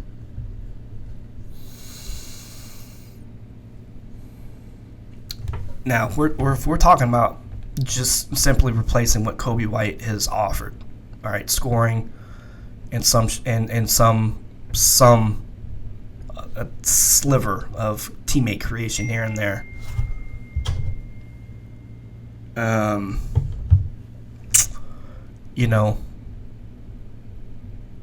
Then it's shot making that you're replacing. So of these guys, who's the best scorer, shot creator? I mean, you could argue Wendell Moore could be just as good, if not better, in some ways. To me, if you don't want to give up a ton of if you don't want to have to risk defensive downside to hopefully get some offensive upside, then to me I like MarJon Beauchamp.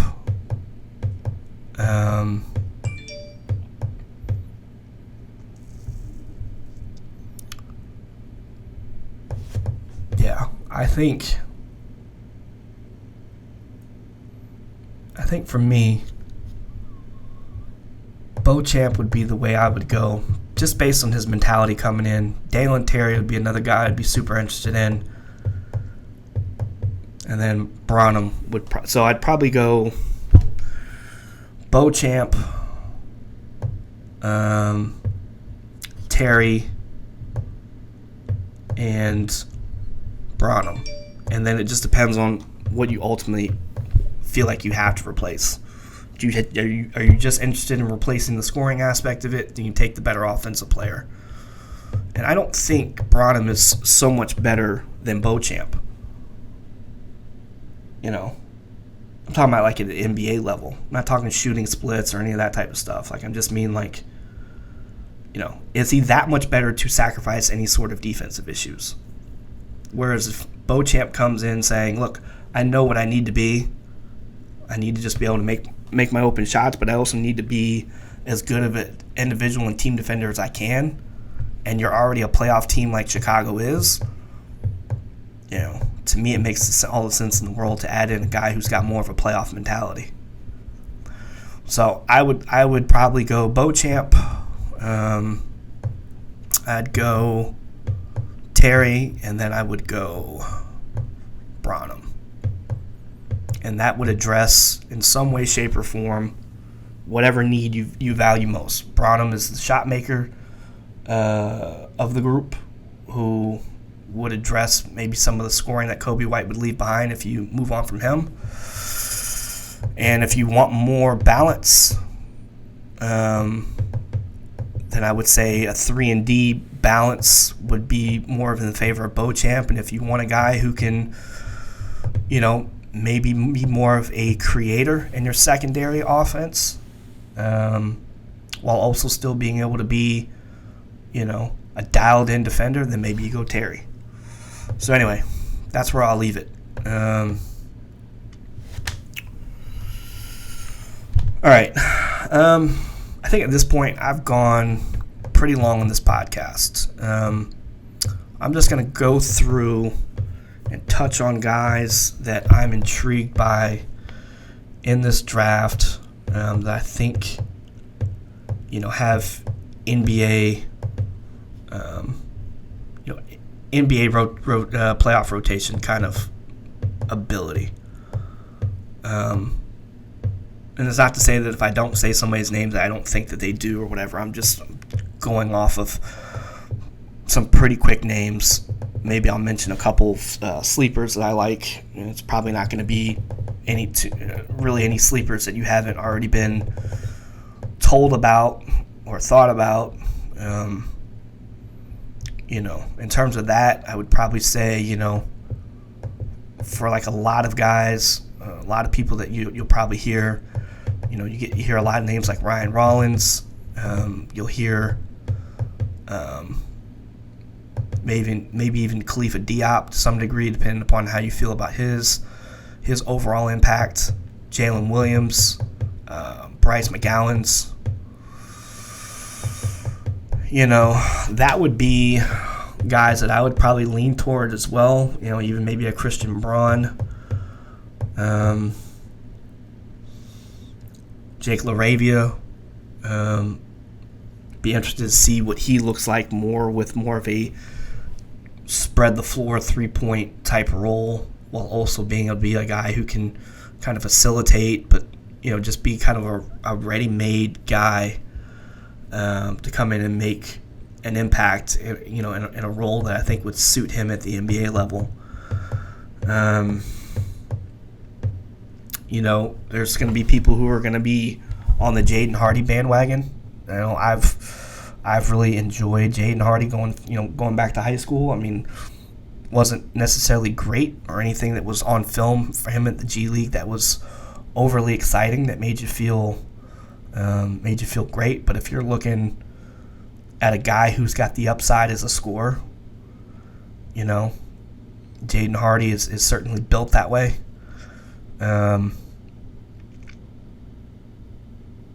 Obviously there was a lot of upside talk about him in terms of being a top 5, top 10, lottery pick coming out of high school, and then obviously playing in the G League.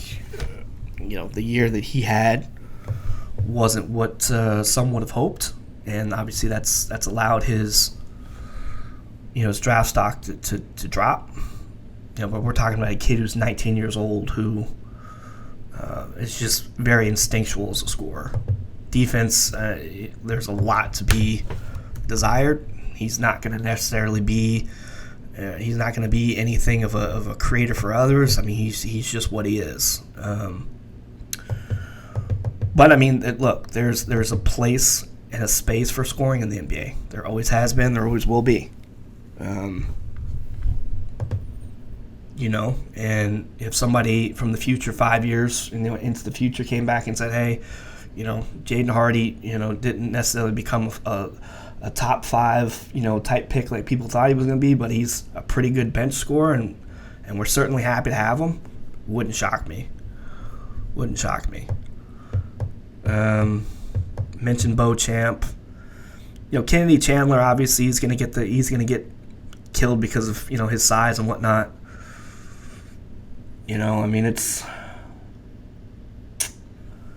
a shame because he is a talented player for sure. And the intensity that he plays with, I've just always kind of enjoyed him. So it'd be interesting to see where he eventually ends up. I haven't really mentioned too much on EJ Liddell. I think EJ, for me, when it boils down to it, there wasn't really too much of anything that made me feel like this is exactly what he does. It's going to make him, a bona fide NBA player, meaning like a legitimate NBA player. You know, he just kind of felt more of a fringe guy to me, whereas like Malachi Branham at least had the shot making. I don't know. It's just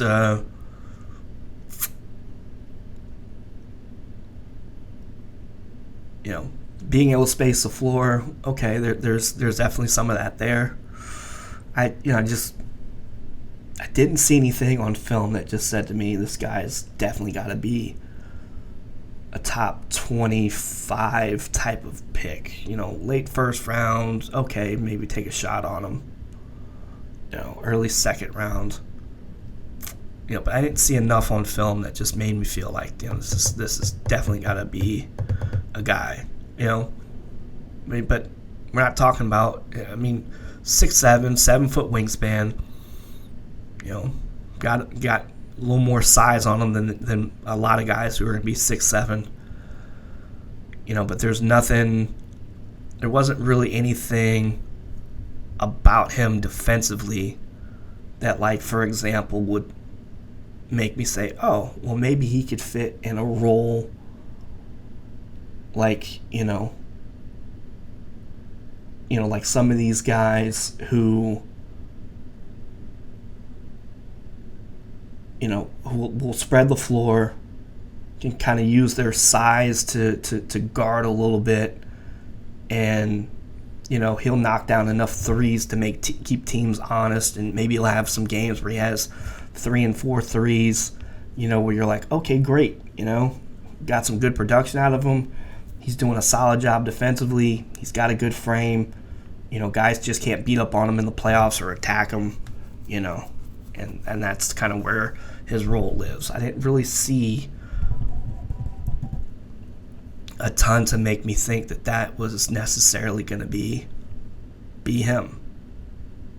I think there's, you know, but if you think that that's kind of the role that he can fill, then maybe you're higher on him than I sound to be.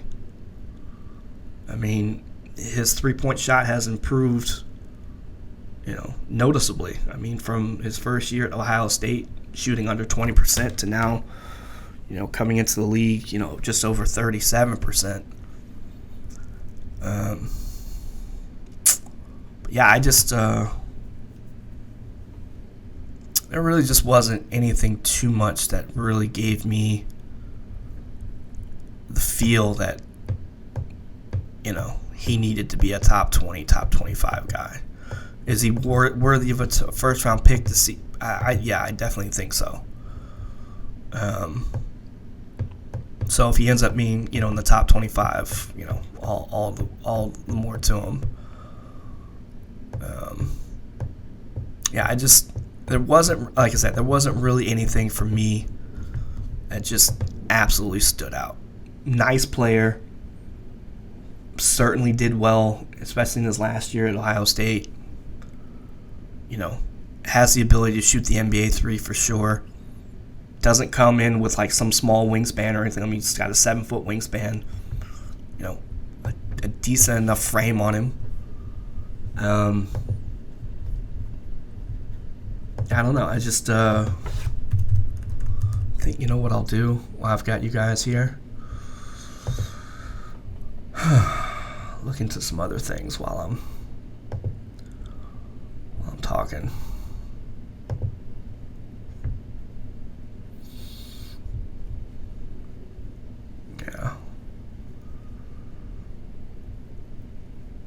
Yeah, as I'm thinking, you know, because my thing is like this, you know, there's definitely going to be guys in every draft that I'm not going to be as high on it, and there's going to be ones that are going to prove me wrong. I just never really felt that way with EJ. Again, like that he can spread the ball, but he played a lot of back to the basket, you know, type stuff here and there, you know, taking, you know, tough mid-range shots, you know, could make it off the catch from three. But again, really wasn't some highly explosive guy, didn't have like a big, you know, explosion or separation creation. Nothing that really just said to me, this is the thing. And so I don't know. Like I say, it's the 3 ball is definitely there, and then I think it really just will come down to how well can he guard. I think he averaged something like, let's see, like 2.5 blocks a game. So there's that. How well you ultimately believe he can have, kind of that PJ Tucker. Who else am I not thinking of? Let me think. PJ Tucker. Jay Crowder, like type of frame where teams know they can't beat up on these guys. And obviously, PJ has been a known defender in the league for a long time, but his 3-point shot had to come along. Crowder kind of the same thing. This would be kind of the reverse, where he kind of he comes in with a better shot than those guys had coming in. But do teams think that they can come after him, and attack him? And if they feel like they can, and he's not as strong and as physical as needed to be serviceable, defensively, then does the shot really, because there's really not much else in terms of his, but that would be kind of where I would put it, is like, can he kind of fill that type of a role where, like, Jay Crowder, for example, can come in, have a game where he can knock down 3 threes, but he's also a solid defender. Can he fill that role? If you feel like the answer is yes, which I don't think that's out of the, I think that could be a decent floor for him. And if it is, great. He'll make good money that way. He'll be a guy you can have in your playoff rotation. So if you feel solid about his defense, which is not, his defense is not bad. It just wasn't anything that just popped out. I mean, obviously his ability to create plays by blocking shots certainly does, but I wasn't necessarily over the moon by anything else other than his 3-point shooting from NBA range. So I don't know. This is a long way of saying I am on the fence about EJ, but I can see a role kind of in that smaller frame but good wingspan guy who's not afraid to get up in a guy's chest and guard, but could also, spread the floor for you.